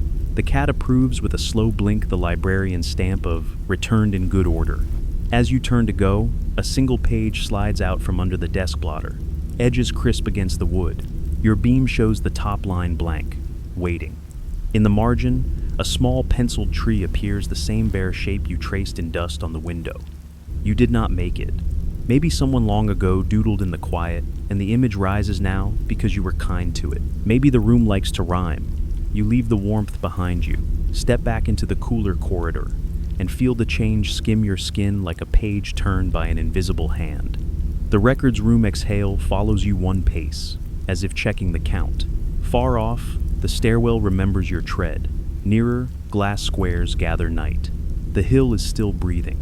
Your flashlight, that chronically underappreciated coworker, steadies with a modest glow that says, "Onward then." The corridor beyond the records room feels oddly muted, as though you've stepped into a pocket where sound doesn't quite reach full size.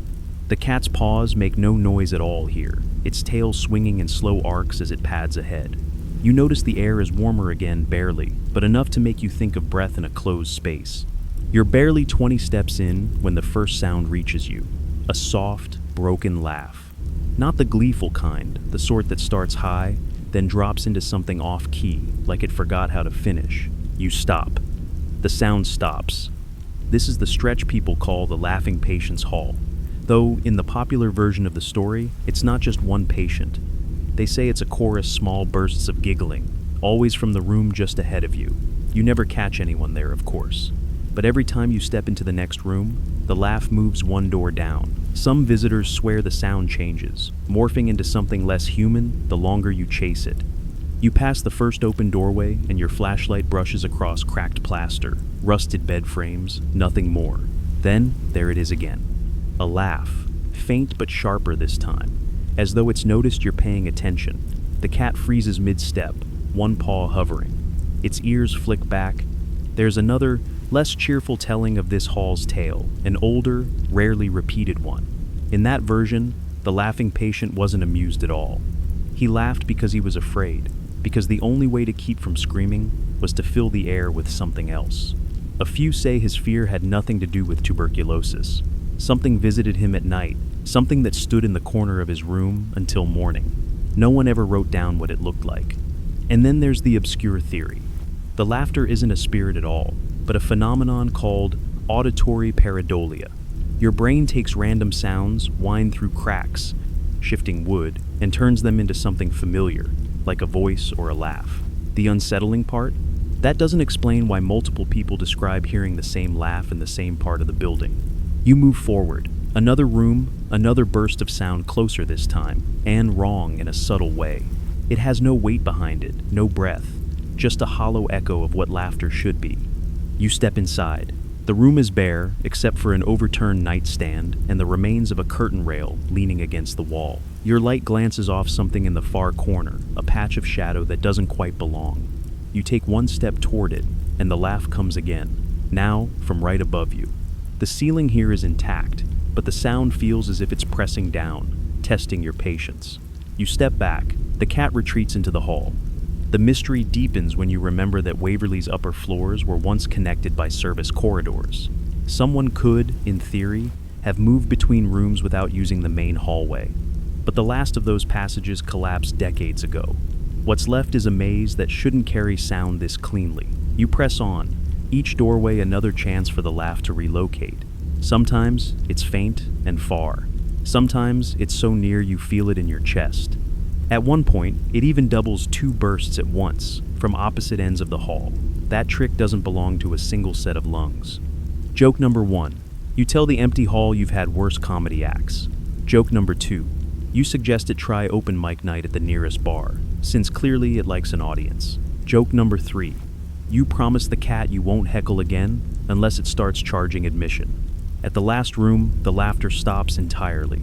The silence is thick enough that you hesitate at the threshold. Inside, the walls are peeling in long ribbons, and something has scratched at the plaster near the floor, long, shallow marks, too erratic to be made by furniture.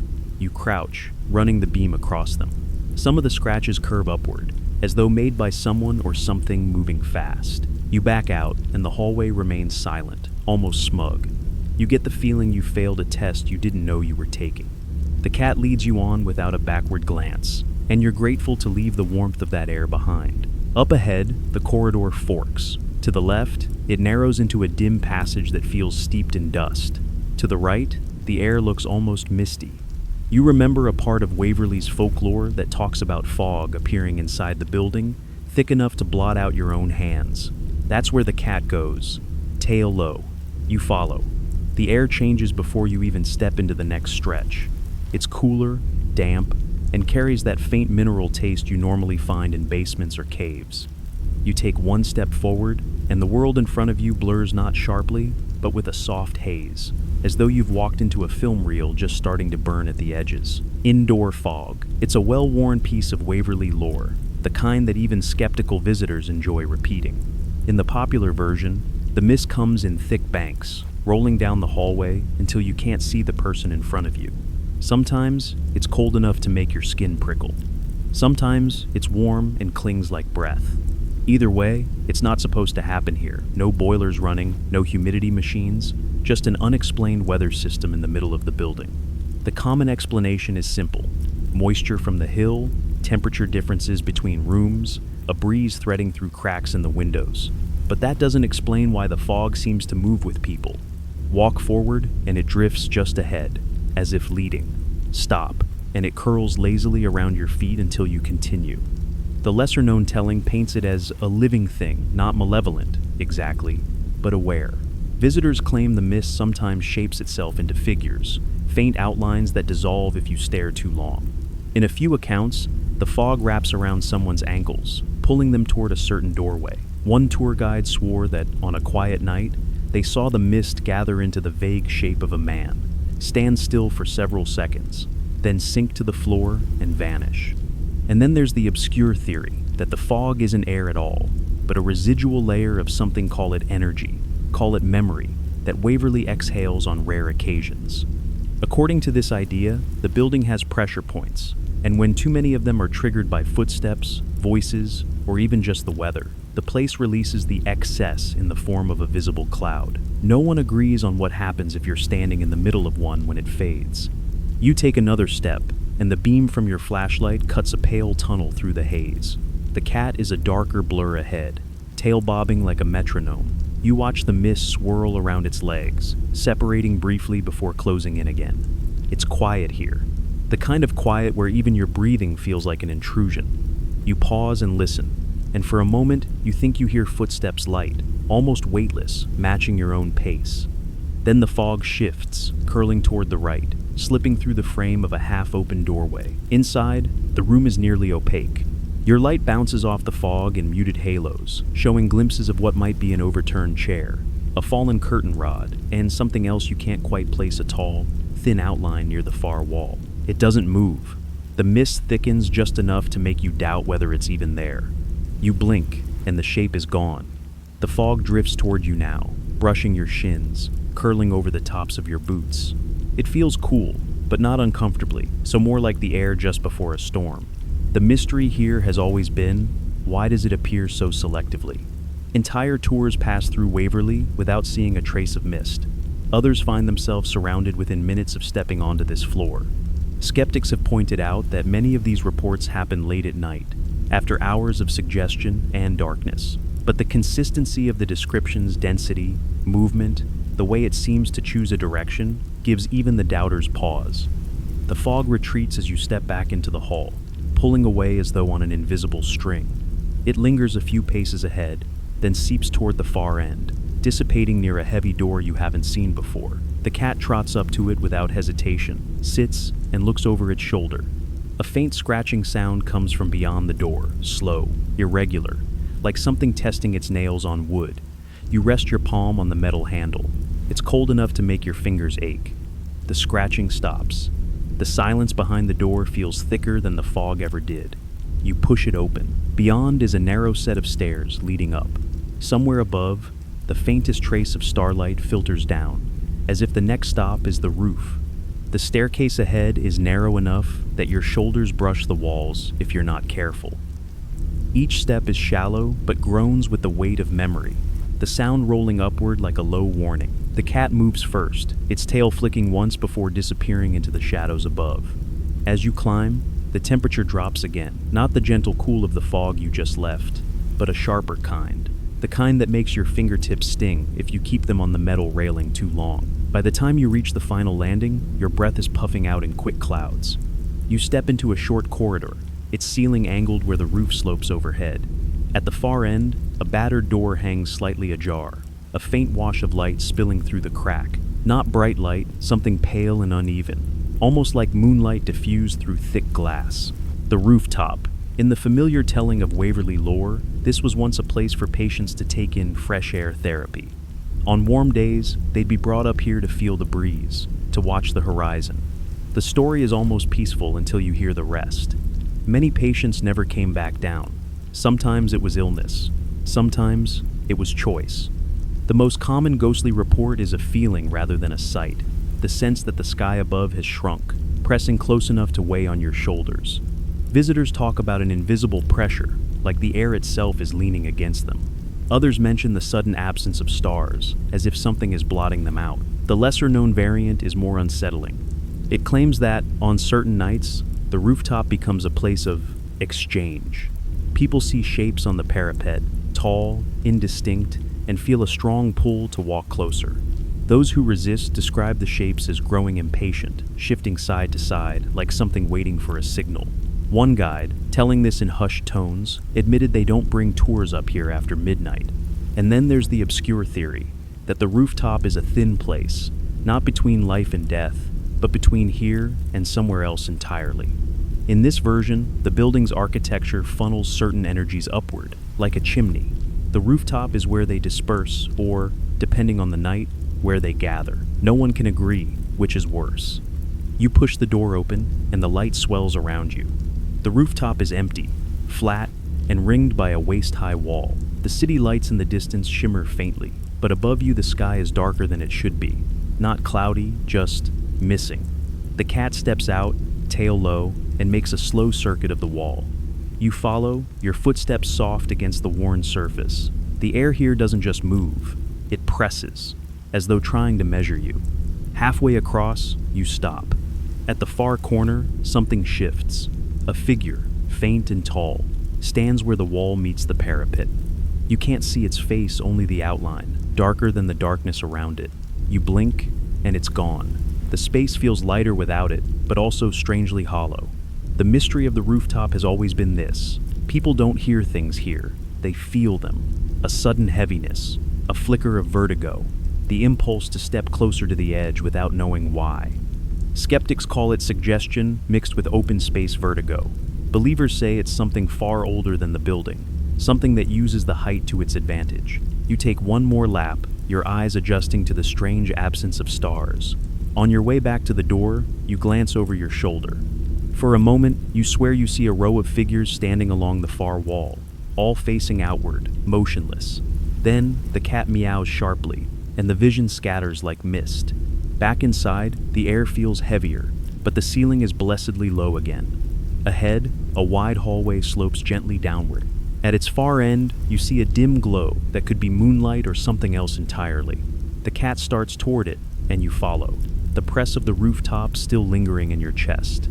The hallway's slope feels unnatural, a slow, almost imperceptible tilt that draws you forward like gravity is lending a hand. The glow at the far end isn't the cool silver of moonlight, it's warmer, tinged with a pale amber that doesn't belong in an abandoned sanatorium. You keep walking, boots brushing grit, each step carrying you closer to the one place in Waverly that feels like it should be an ending. The light at the end of the tunnel. In the popular telling, it's a trick of perspective.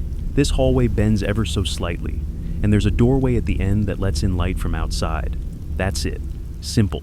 Comforting, even. Until you hear what the other versions say.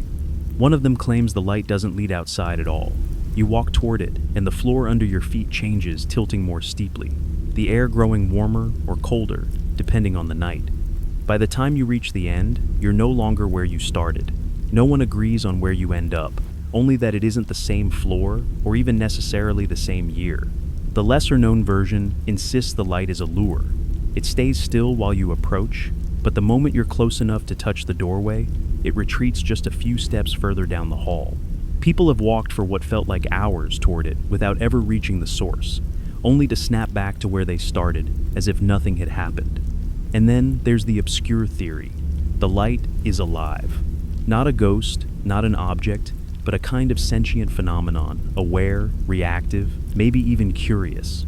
Paranormal investigators sometimes try to talk to it with flashlights or EMF meters. According to the rare few who claim success, the light can change color or intensity in response to questions. Skeptics laugh, but the footage when it exists always ends abruptly. You're about 20 feet from the glow now.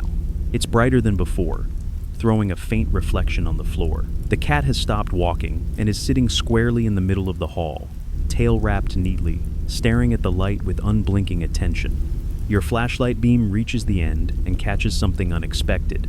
The hallway does bend here, sharply enough that you can't see what's around the corner. The glow spills from beyond, flickering faintly, like firelight seen through a crack in a door. You pause, listening. No footsteps, no movement. Just a low hum that could be a draft, could be something else. The cat finally stands, walks to the corner, and pauses there, looking back at you once before disappearing around the bend. You follow, your own shadow stretching out ahead. The moment you round the corner, the floor feels subtly wrong. It's too smooth here, almost polished, and your boots don't crunch against grit the way they have everywhere else.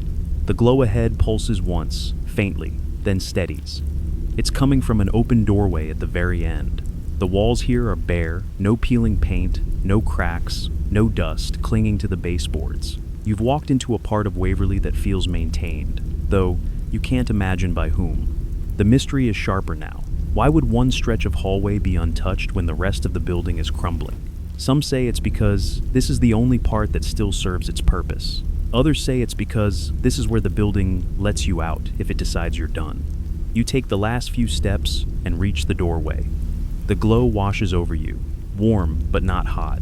And for a moment, you feel the same way you do when standing in front of an open oven, comforted and slightly wary. You glance inside. The room is empty, except for the light itself. No lamp, no fire, no bulbs in the ceiling. Just a soft, shifting radiance that seems to pool in the air. You step in, and the light bends subtly toward you, like a flower tracking the sun. The cat slips past your legs and sits in the center of the glow. Its fur seems to catch the color, haloing faintly. It looks at you with the calm certainty of something that's been here before. You don't step any closer. The glow doesn't follow when you back away, but it stays warm against your skin for several steps after you've left the room. When you turn one last time to look, it's dimmer now, as though saving itself for whoever comes next. Beyond the light, the hallway narrows again, leading toward a part of the building you haven't yet seen. The floor creaks beneath you, and the shadows on the walls seem to stretch and warp in ways they haven't before. The glow fades behind you, like a curtain drawn, gently shut, and the corridor ahead seems ordinary for 3 steps forward until it doesn't. The walls lean, only a hair, the way trees do when a wind you can't feel passes through them. You hold your beam steady. It isn't the light that's wobbling, it's the geometry. There's a plain, popular version of this part of Waverly's folklore. The floor plan won't stay put. Visitors swear a door they just used vanishes. A corner adds an extra angle. A short hall suddenly runs longer than it should. Guides call it the maze effect. And if you press them, they'll show you maps from different decades. Wings added, wings closed, offices carved out, walls bricked up and painted to pretend they've always been there. Perfectly practical, perfectly human enough change to confuse memory under stress.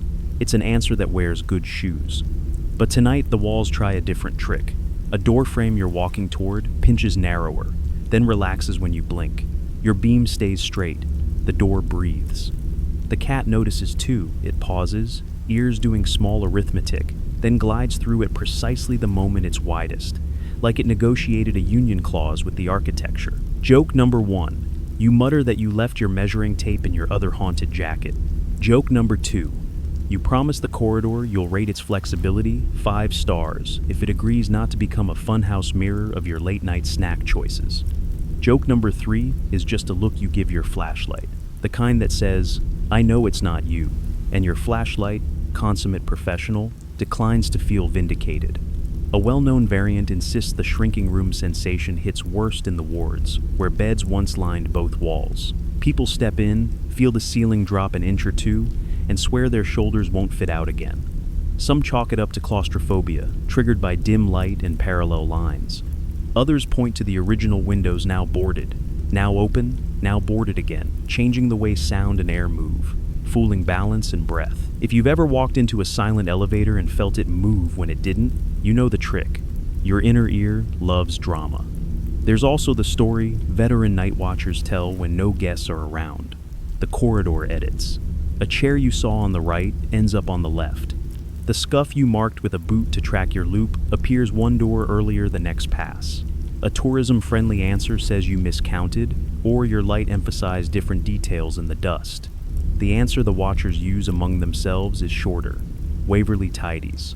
Not to perfection, just enough to keep you guessing. Obscure theory time, filed under the possible drawer with a question mark tab, limestone and geomagnetics. The hill is laced with rock that, when damp, can twist compasses and upset the tiny magnets in your head that help navigate. Pair that with infrasound pooling in long tiled tubes, and you get a cocktail of subtle nausea, eye strain, and that disorienting sense that distances are lying. The brain hates uncertainty. It fills blanks by stretching or squashing the room to match its best guess. Tonight, your best guess keeps rewriting its homework.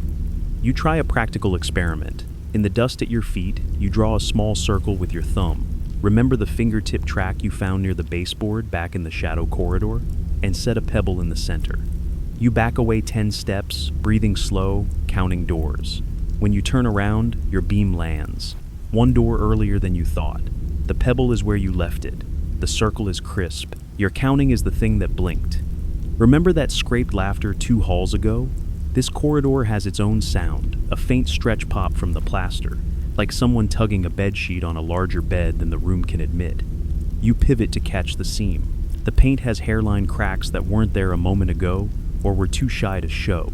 They connect, for just a second, into the outline of a door that doesn't exist. Then the lines relax, return to harmless crazing, and you're left with the soft aftertaste of a threshold. A debate as old as the broken tiles hums under your steps. Are you walking a loop, or is the building folding the path around you? One camp swears people lose track and circle the same 90 feet. Another points to small consistencies, a stain that moves 2 feet between passes. Your own boot mark migrating to a wall, as evidence that the corridors slip like gears that aren't quite meshed. Both camps agree on the advice: mind the cat. Tonight, the cat takes the left branch where you would have sworn there was no branch. Tail flicking like a bookmark moved to a new chapter. You follow. The air is warmer here, paper warm, the kind you felt in the records room when the names pulsed. Your steps scuff a line of broom streaks fresher than the rest, a tidy swath across grit. It runs straight, then veers at a wall, then continues on the other side at the wrong angle. Someone swept, or the idea of sweeping did. Here's a lesser-known variant that's more human than spectral. Some of Waverly's long corridors were once broken up by temporary partitions, curtains, screens, half-walls. Nurses change the flow often to adapt to patient load. People say the building learned that habit and sometimes remembers, a divider that isn't there. You'll stop dead, convinced a curtain hangs before you. Even feel the urge to push it aside, hand lifting to find only air. You experience that now, palms grazing nothing, the cat slipping under the nothing as if to humor you. The corridor narrows again, and your shoulders inch closer to the paint. The ceiling dips a finger, subtle but impolite. Your beam stutters once and steadies, casting a sharp-edged rectangle ahead.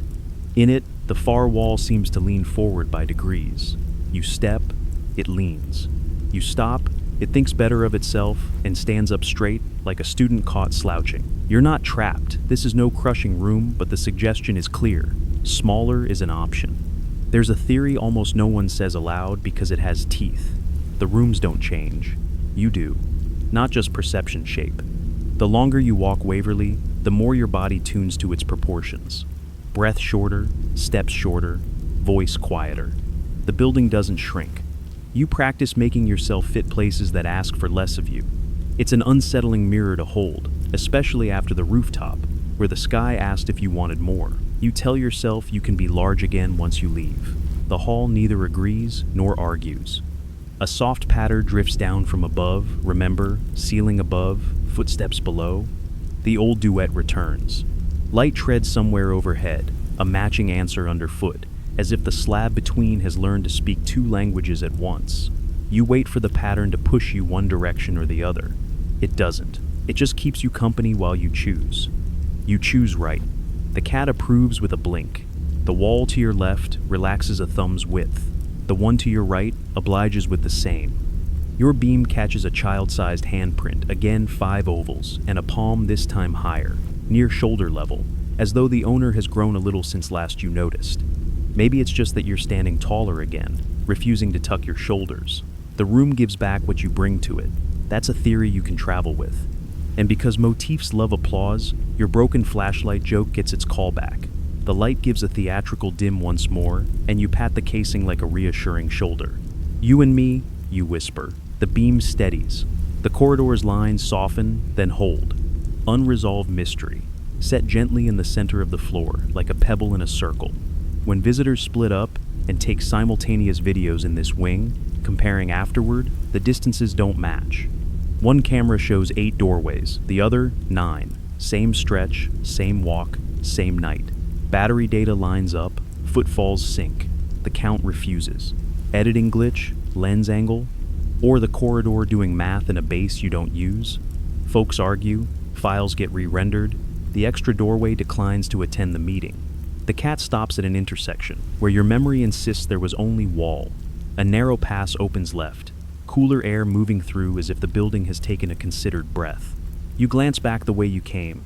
Everything looks normal now. Right angles, parallel lines, the sort of corridor any sensible blueprint could respect. Of course it does. The show closes as easily as it opens. You step into the pass. The walls behave themselves for a gracious 30 feet. Then, the shadow at the end gathers and parts like a curtain, and a space you remember, room 502's hallway, sketches itself ahead. The path has delivered you to an old question with a new angle, and you feel the story turning its next page with the same sly rhythm it's kept all night. The hallway is instantly familiar, long, straight, and ending in the same window that once framed the black slope of the hill outside. You know exactly where you are. You've been here before, only you haven't, not from this direction. Room 502 waits on your left, door half shut, beam and bed frame silhouetted just as you last saw them. But the air is different now still, heavy, as if the building has gone quiet to listen. You pass the door without looking in. The cat, either braver or far less sentimental, slips through the gap, tail vanishing into the dark. Beyond 502, the corridor stretches into a bend you don't remember. The walls narrow here, paint scarring into jagged patterns like tree bark, and your flashlight trembles over them in quick, uneven flashes. Your steps slow automatically, as if your feet are remembering a rule your mind hasn't learned yet. This is the stretch known in Waverly lore as the Hall of Long Shadows. In the most common telling, they appear in the early morning hours, human-shaped silhouettes projected against the walls, but without any physical source to cast them. They're longer than they should be, sometimes bending at odd angles, like limbs folding in ways they shouldn't. People say the shadows pace, stop, and then turn toward you, but never close the distance. The lesser-known variant of the story says the shadows aren't on the wall at all. They're in it, embedded somehow, moving just beneath the surface like fish in deep water. In this version, the shadows don't always face you, they face each other, like they're having their own conversation. Some witnesses even claim to have seen two shadows pass through one another, merging briefly before separating again. And then there's the obscure theory. The shadows in this hallway are byproducts of the sanatorium's original lighting system. Old fixtures and mirrored sconce mounts used to scatter light in strange ways, and years of exposure to that irregular glow trained the surfaces here to store patterns. On dark nights, those patterns bleed back out, less a haunting than a photographic negative developing in reverse. It's tidy as far as explanations go, but it doesn't cover why the shapes sometimes move in step with you. You're halfway down when you notice your own shadow stretching far ahead. That's normal, your beam is behind you, after all. But then it bends at the elbow in a way your arm hasn't moved. You stop. It keeps walking for 3 steps before halting mid-stride. The cat freezes too, eyes on the far wall. You follow its gaze and see another shadow taller, thinner, leaning from a doorway on the opposite side of the hall. Your beam doesn't reach that far. The shadow's head tilts, and in the same moment, your own shadow's arm lowers back into place. The mystery here is how consistent the reports are. Skeptics point out that long, dim corridors distort everything: your height, your reach, even the shape of your head. But too many visitors describe the same details: the tilt of the head, the folding of limbs, the occasional split where a shadow becomes two, moving independently. You keep walking. The taller shadow retreats into the doorway, its elongated form sliding out of sight. When you reach the spot, the room is empty, dust undisturbed. No windows, no alternate light source. Joke number 1. You whisper to the wall that you'd appreciate a heads up before the next performance. Joke number 2. You tell your flashlight you're giving it a raise if it keeps its beam steady through this corridor. Joke number 3. You mutter to the cat that you've officially reached your monthly shadow quota. The hall curves, and the oppressive stillness eases just slightly. Up ahead, you see a faint glimmer of something reflective metal, perhaps just inside a door. As you approach, it resolves into a narrow sink with a porcelain basin, cracked but intact. The taps are dry, but a single droplet sits on the edge of the drain, quivering as if it just landed there. You glance at the ceiling. No leaks. The droplet trembles once more, then slides down and disappears. The drain's echo is far louder than it should be, as if the sound traveled much farther than the short pipe beneath it. Beyond the sink, the corridor opens into a space that feels subtly wrong. The floor here tilts just enough to make you shift your weight, and the walls seem to pinch toward each other, though they don't quite touch. The cat moves forward without hesitation. You follow, and as you step inside, you realize what's wrong. There are no doors here, no rooms, just a long, tapering passage that ends in darkness. The air is still, but the walls carry a faint vibration under your fingertips, like the hum of a power line far away. It's only when you're 10 paces in that you see another doorway at the far end, standing open, revealing the faint outline of a child-sized figure just beyond. The figure doesn't move. You stand very still, the beam steady on that small outline at the far threshold. The figure is exactly child-sized, shoulders narrow, arms at the sides, head tilted the way kids do when they're curious and pretending not to be. The cat lowers into a sit, tail wrapped, as if the correct response to this moment is a library posture. You try a breath. The room keeps yours, the way Waverly does when it wants to borrow. In the most common telling, this is the child with no face. Folks report him on this wing, at doorways just like this, a small presence that will let you look but not see. You can count a cap's brim, the line of a collar, the shoes. What you can't count are features. No eyes, no mouth, just a smooth blank where a face should be. Like Fogg decided to try portraiture and quit halfway. The story warns. If you step close enough to see more, he either vanishes or becomes a smear the brain refuses to file. There's a lesser-known variant where the child isn't faceless but masked. Some visitors describe a white oval, too perfect, set where features would be an old surgical dressing or a papier-mâché mask tied with string. In this version, he lifts a hand as though to take it off, then doesn't. Others swear the mask shifts 1 second plane, the next painted with a crooked smile that you feel rather than see. The details disagree. The feeling doesn't. A press behind the eyes, as if your gaze weighs too much for your head. And then comes the obscure theory, born from late-night arguments and a few odd photographs, that the child isn't a spirit at all, but a misfire in the way your brain builds faces in low light.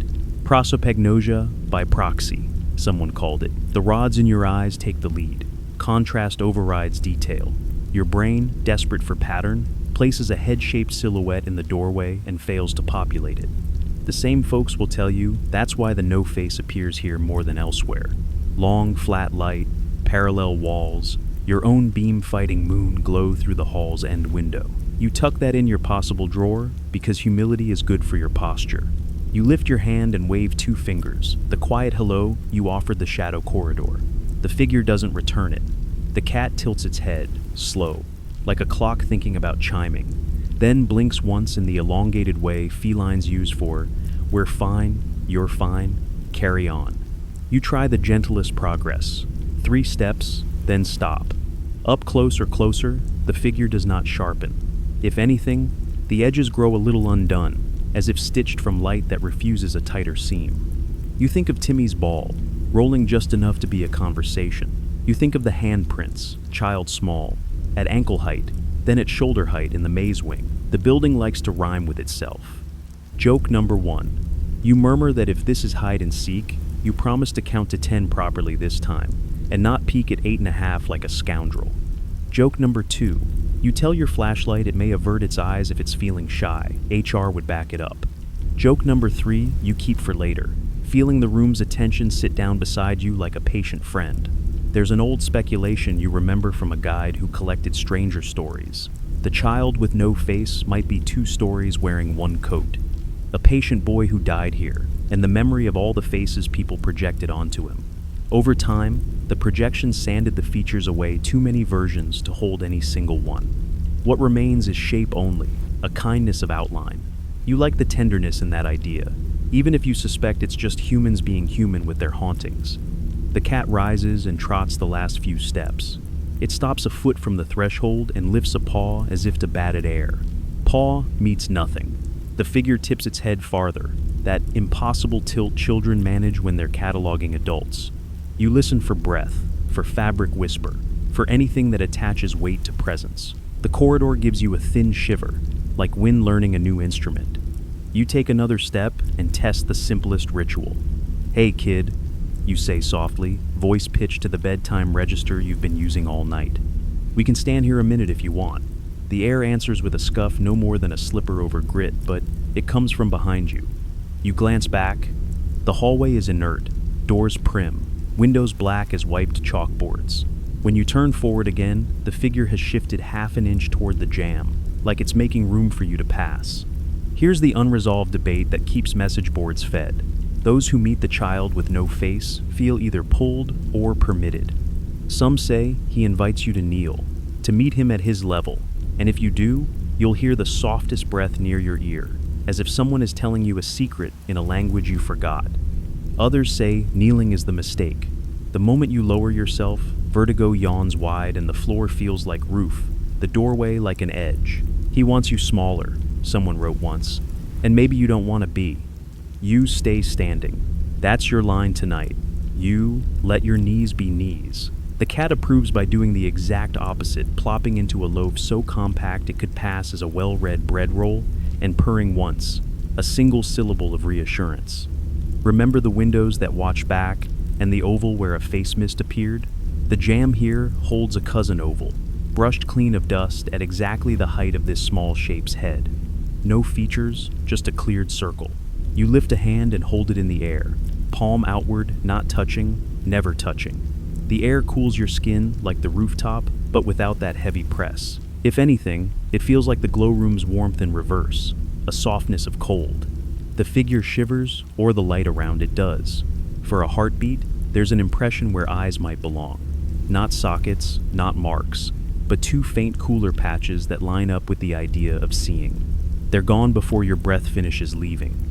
You exhale slowly, as if loud air might startle the outline into breaking apart. A story you hadn't intended to remember arrives anyway, one that calls the child a messenger, not a resident. In that telling, he appears where paths cross.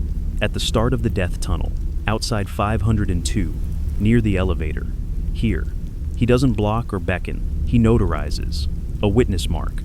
You were here, his smooth face says by being smooth. The building noticed. It's an odd comfort, the bureaucratic holiness of acknowledgement.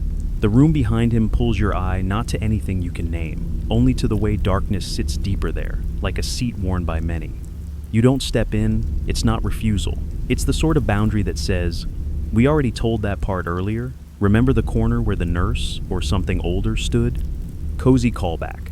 You still have your coat zipper pulled too high and the small jar's imagined smell tucked behind your nose. You have enough tonight. The cat stands, gives a single, ceremonial stretch, the kind that narrates scene over and pads between your boot and the threshold, passing through where the figure stands. For a blink, the outline seems to ripple around fur, like water accepting a polite stone. Then it's smooth again. You step to the side and angle your light down the tapering passage beyond. The beam goes far, farther than it did on the way in. As if the corridor has decided to stop playing with lengths, you nod your thanks to the shape. The shape does what it does best. It remains the shape. The third joke arrives to keep the rule honest. Quietly, you tell the doorway you're grateful for its minimalist design and that you'll be leaving a 5-star review for featureless child, excellent commitment to theme. The room does not laugh like the hall did earlier. It receives humor the way a pond receives stones, without complaint, without agreement, creating a few rings and keeping them. You walk past without crossing the threshold, turning your shoulder to grant the figure the dignity of not making it a contest. The air resumes its gentle hum under your fingers on the wall. Behind you, the child shrinks to the idea of a smaller shadow in a doorway, then to nothing, or to something your eyes no longer insist on collecting. What remains is that tidy, stubborn mystery you'll carry down the stairs and out to the parking lot and into tomorrow's coffee, whether the face you couldn't see was mercy or deficit. Is it kinder, you wonder, to meet a child with no features than to meet one with features you can't bear? The building withholds its editorial. It has always been a good editor. The corridor widens, forgiving at last. Far ahead, you catch the suggestion of the final turns toward the exit, the sense of a hill sloping away, the weather practicing how to be outdoors again. The cat looks back to confirm you're still part of this peculiar parade, then leads on with a confidence reserved for those who know where the last keys are kept. The air lightens as you follow the cat, though not in temperature. It's the weight of it the way it sits less heavily on your shoulders now, as if some unspoken checkpoint has been passed. You know enough of Waverly's moods by now to recognize the subtle reward. The corridors begin to line up straight again, their angles obedient, their doors opening where you expect them to. You're nearing what locals call the breath before the tunnel. In the most popular version of this part of the legend, it's the short stretch of hallway that connects the patient wards to the infamous death tunnel, or body chute.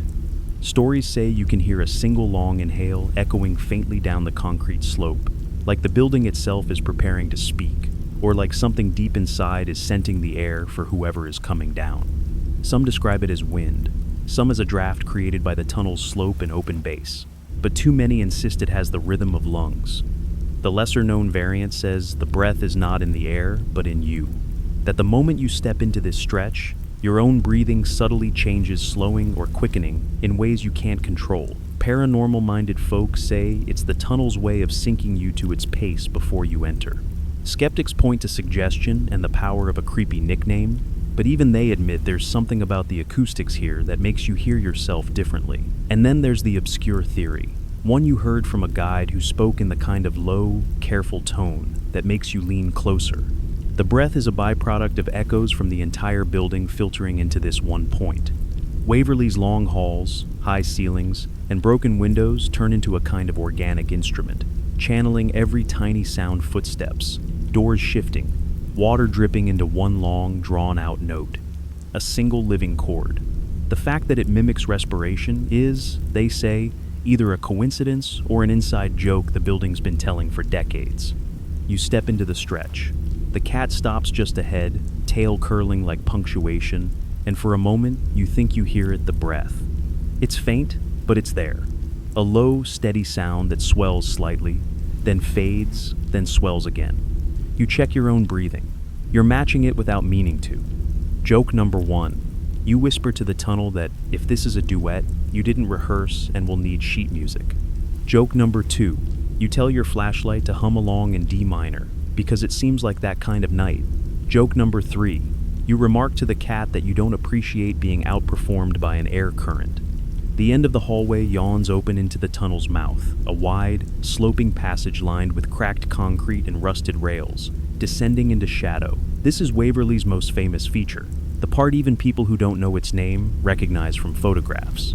In its prime, gurneys rolled down these tracks, carrying bodies from the wards above to the base below, where they were discreetly removed from sight. The practical reason was to spare the other patients from witnessing constant funerals. The folkloric reason? To give the dead a private path to wherever they were headed next. The cat doesn't hesitate. It pads right to the tunnel's lip and sits, peering into the gloom as if weighing the slope's invitation. You follow, your boots scuffing the edge. The air is cooler here, damp in a way that rises from the concrete like memory. The common story about the death tunnel is a dare. Walk it in total darkness and see if you can make it all the way down. Most people don't. They turn back when they hear the cartwheels behind them, or the whisper of bare feet running just out of view, or, most famously, the cough. Always the same. A dry, shallow sound just behind your shoulder, timed perfectly for when you're convincing yourself you're alone. In one obscure retelling, the tunnel is more than a path, it's a boundary. Going down is easy. Coming up is the trick. Visitors have reported the slope feeling impossibly steep on the return, their legs burning after only a few steps, breaths coming faster even if they've climbed steeper hills elsewhere. Some say it's the building's way of keeping the dead from wandering back. The unresolved mystery about the tunnel, hotly debated by those who swear they've tested it, is whether it's actually longer inside than outside. Measure it from the surface, one length, walk it, a few feet more. Photographs line up until they don't.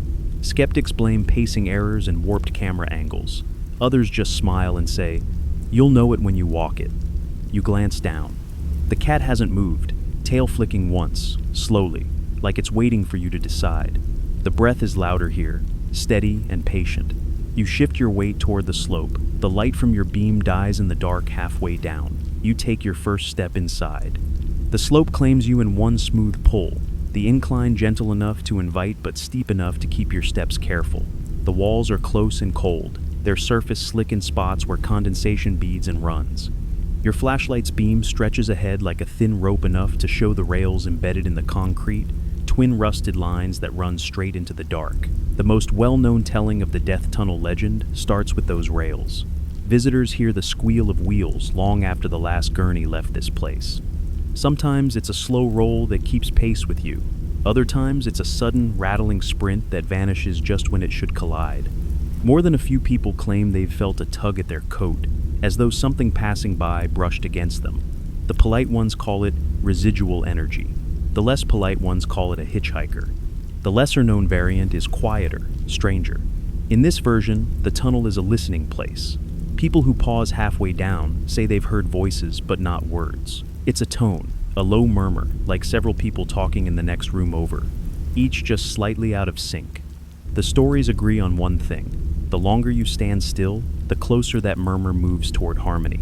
Those who've stayed long enough to hear the voices sync up never describe what they said, only that they understood it perfectly at the time, and forgot the moment they stepped back into the light. And then there's the obscure theory, the one not shared on public tours. Some researchers think the tunnel's acoustics act like a giant ear horn, amplifying faint sounds from outside, and even bending them into patterns that feel intentional. A train passing miles away, wind through certain breaks in the trees, the creak of the building above, all collected here, shaped, and returned in a way that your brain insists is language. In that view, the whispers are a trick of geometry, not the dead leaning in to chat. You're not sure you buy it, but you file it in your possible drawer just in case. Halfway down, your breath is matching the tunnel's rhythm again, just like it did in the hallway above. In, slow, out, slower. You try to break the pattern, and for 3 steps you succeed, then you're back in sync without meaning to be.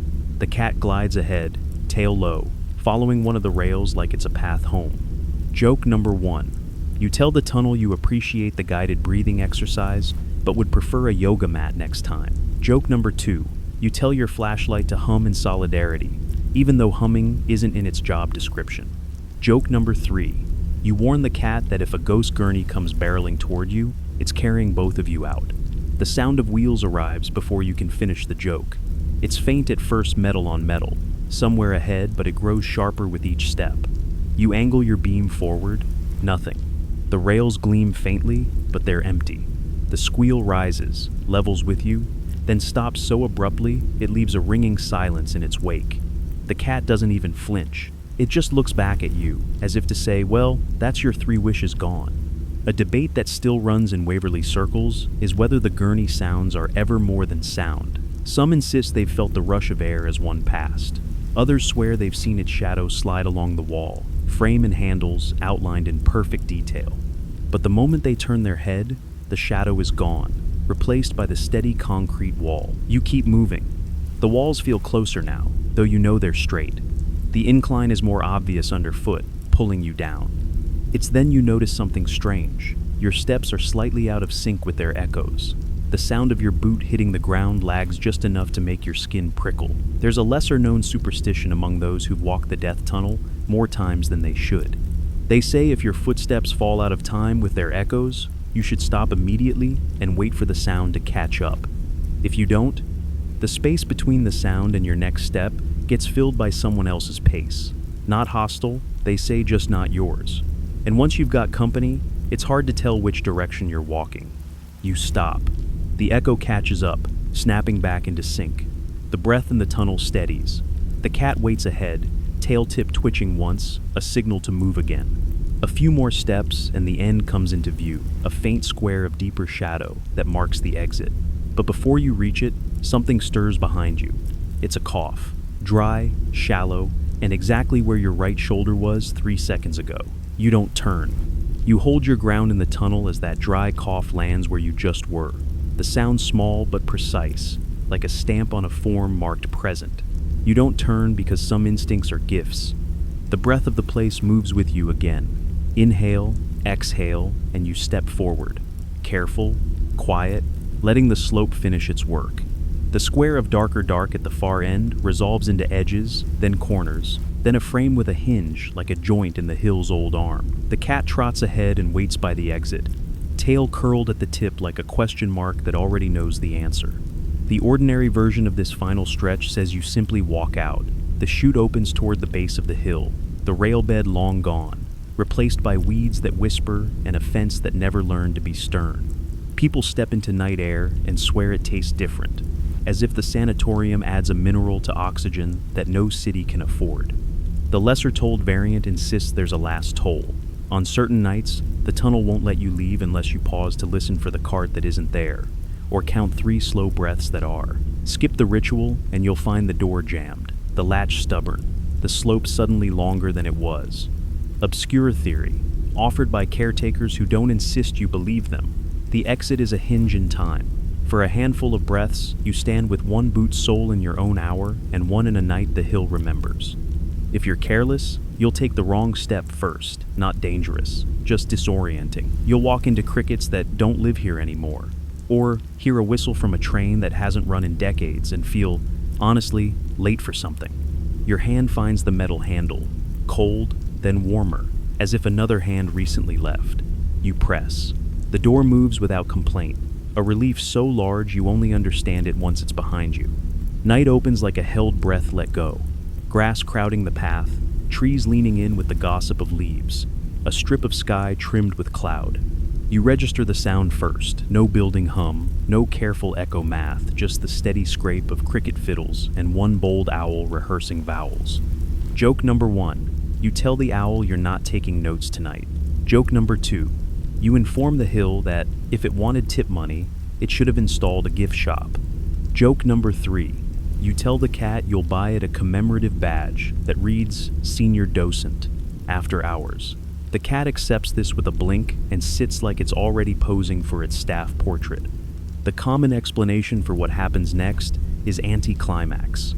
People expect a final crescendo and find quiet instead. They walk a few yards into the field, look back at the black mouth of the tunnel, and feel foolish for all the breath they saved for panic. Skeptics say it's the sudden loss of pressure, a body's relief mistaken for a blessing. Believers call it grace.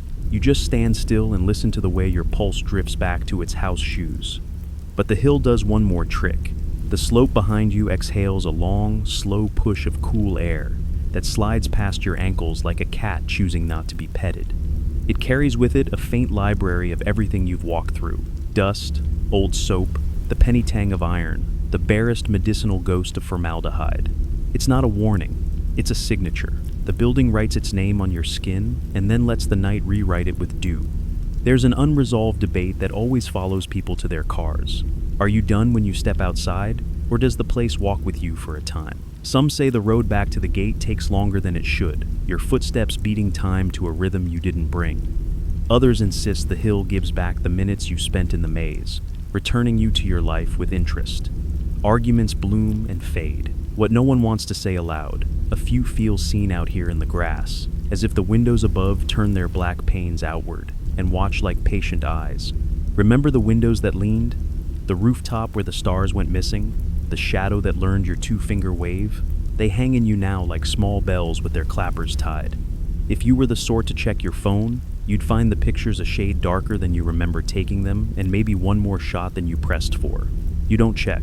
Not yet. The story prefers to be told by your boots and breath another minute. The cat leads not toward the lot, not toward the road, but along the base of the hill to where the grass bends in an animal path. You follow because you've been doing that all night, and because the body loves a through line.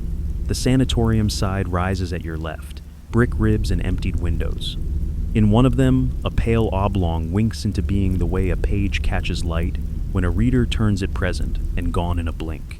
If it's a face, it is kinder than most faces seen at this hour. If it's not, it is precisely the right amount of mercy.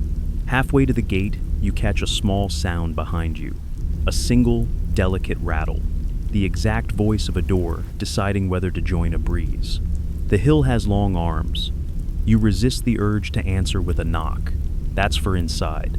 Out here, the etiquette is different. You tip your chin to the shape of the building and keep walking. A last mystery pads your heel. When you reach the gravel and the sleeping cars and the world of keys, the night feels a touch, shared. You unlock the door. The cabin light warms your knees. The cat, who either lives here or lives everywhere, springs into the weeds and disappears with the tidy finality of a page number at the end of a chapter. You sit for a moment with your hands on the wheel, not starting the engine, not ready to trade the hill's hush for the roads. The breath you take then is yours, and the hill's in equal measure. You check your jacket pocket and find something you don't remember pocketing. A small circle of dust where your thumb pressed in the maze wing. Silly, and somehow perfect. You rub it away and feel the clean patch like a tiny door you decided not to open. If the ordinary version of the story ends with you driving off, then let it. The lesser-known version says you wait until your pulse and the night agree to walk side by side. The obscure one says you look up once, and only once, and let the building look back. You do. It does. Both of you, for now, are enough. So, you sit there, hands quiet on the wheel, and let the world smooth itself. The grass settles, the road rests. The big brick body on the hill folds its shadows back into their places, like blankets turned down for sleep. Your breath stretches a little longer with each inhale, a little softer with each exhale, the way a room cools after guests have gone. What was restless becomes routine again. The air is just air. You think of small things that feel warm in the pocket. The gentle knock you answered, the way the cat blinked approval, the hush that behaved like a polite friend. The shapes you saw sharp, uncertain, curious, are farther now, as if the night tucked them in and dimmed their lamp. The hill doesn't loom. It recedes, gathering itself into the same dark you drove past on the way here. The difference is in you, and even that difference is comfortable, like a book you closed at the good part, knowing the page will remember where you left it. Somewhere, two owls trade syllables. A breeze moves and forgets to return. Your shoulders lower a notch you didn't know they held. Maybe the windows watch a little, maybe they don't. Either way, their attention is gentle now, dispersed across branches and cloud. The road home is plain and sleepy, and good at being a road. You'll carry only the softness, the steady rhythm the tunnel taught your lungs, the way quiet can be full without needing to explain itself. You start the car when you're ready. The hill stays. You go. The night nods in that old, kind way that means enough now. And if, later, you find a neat oval on a window or a dusty line where a fingertip wandered, you'll smile and let it be. Not every door is for opening. Some are for saying goodnight.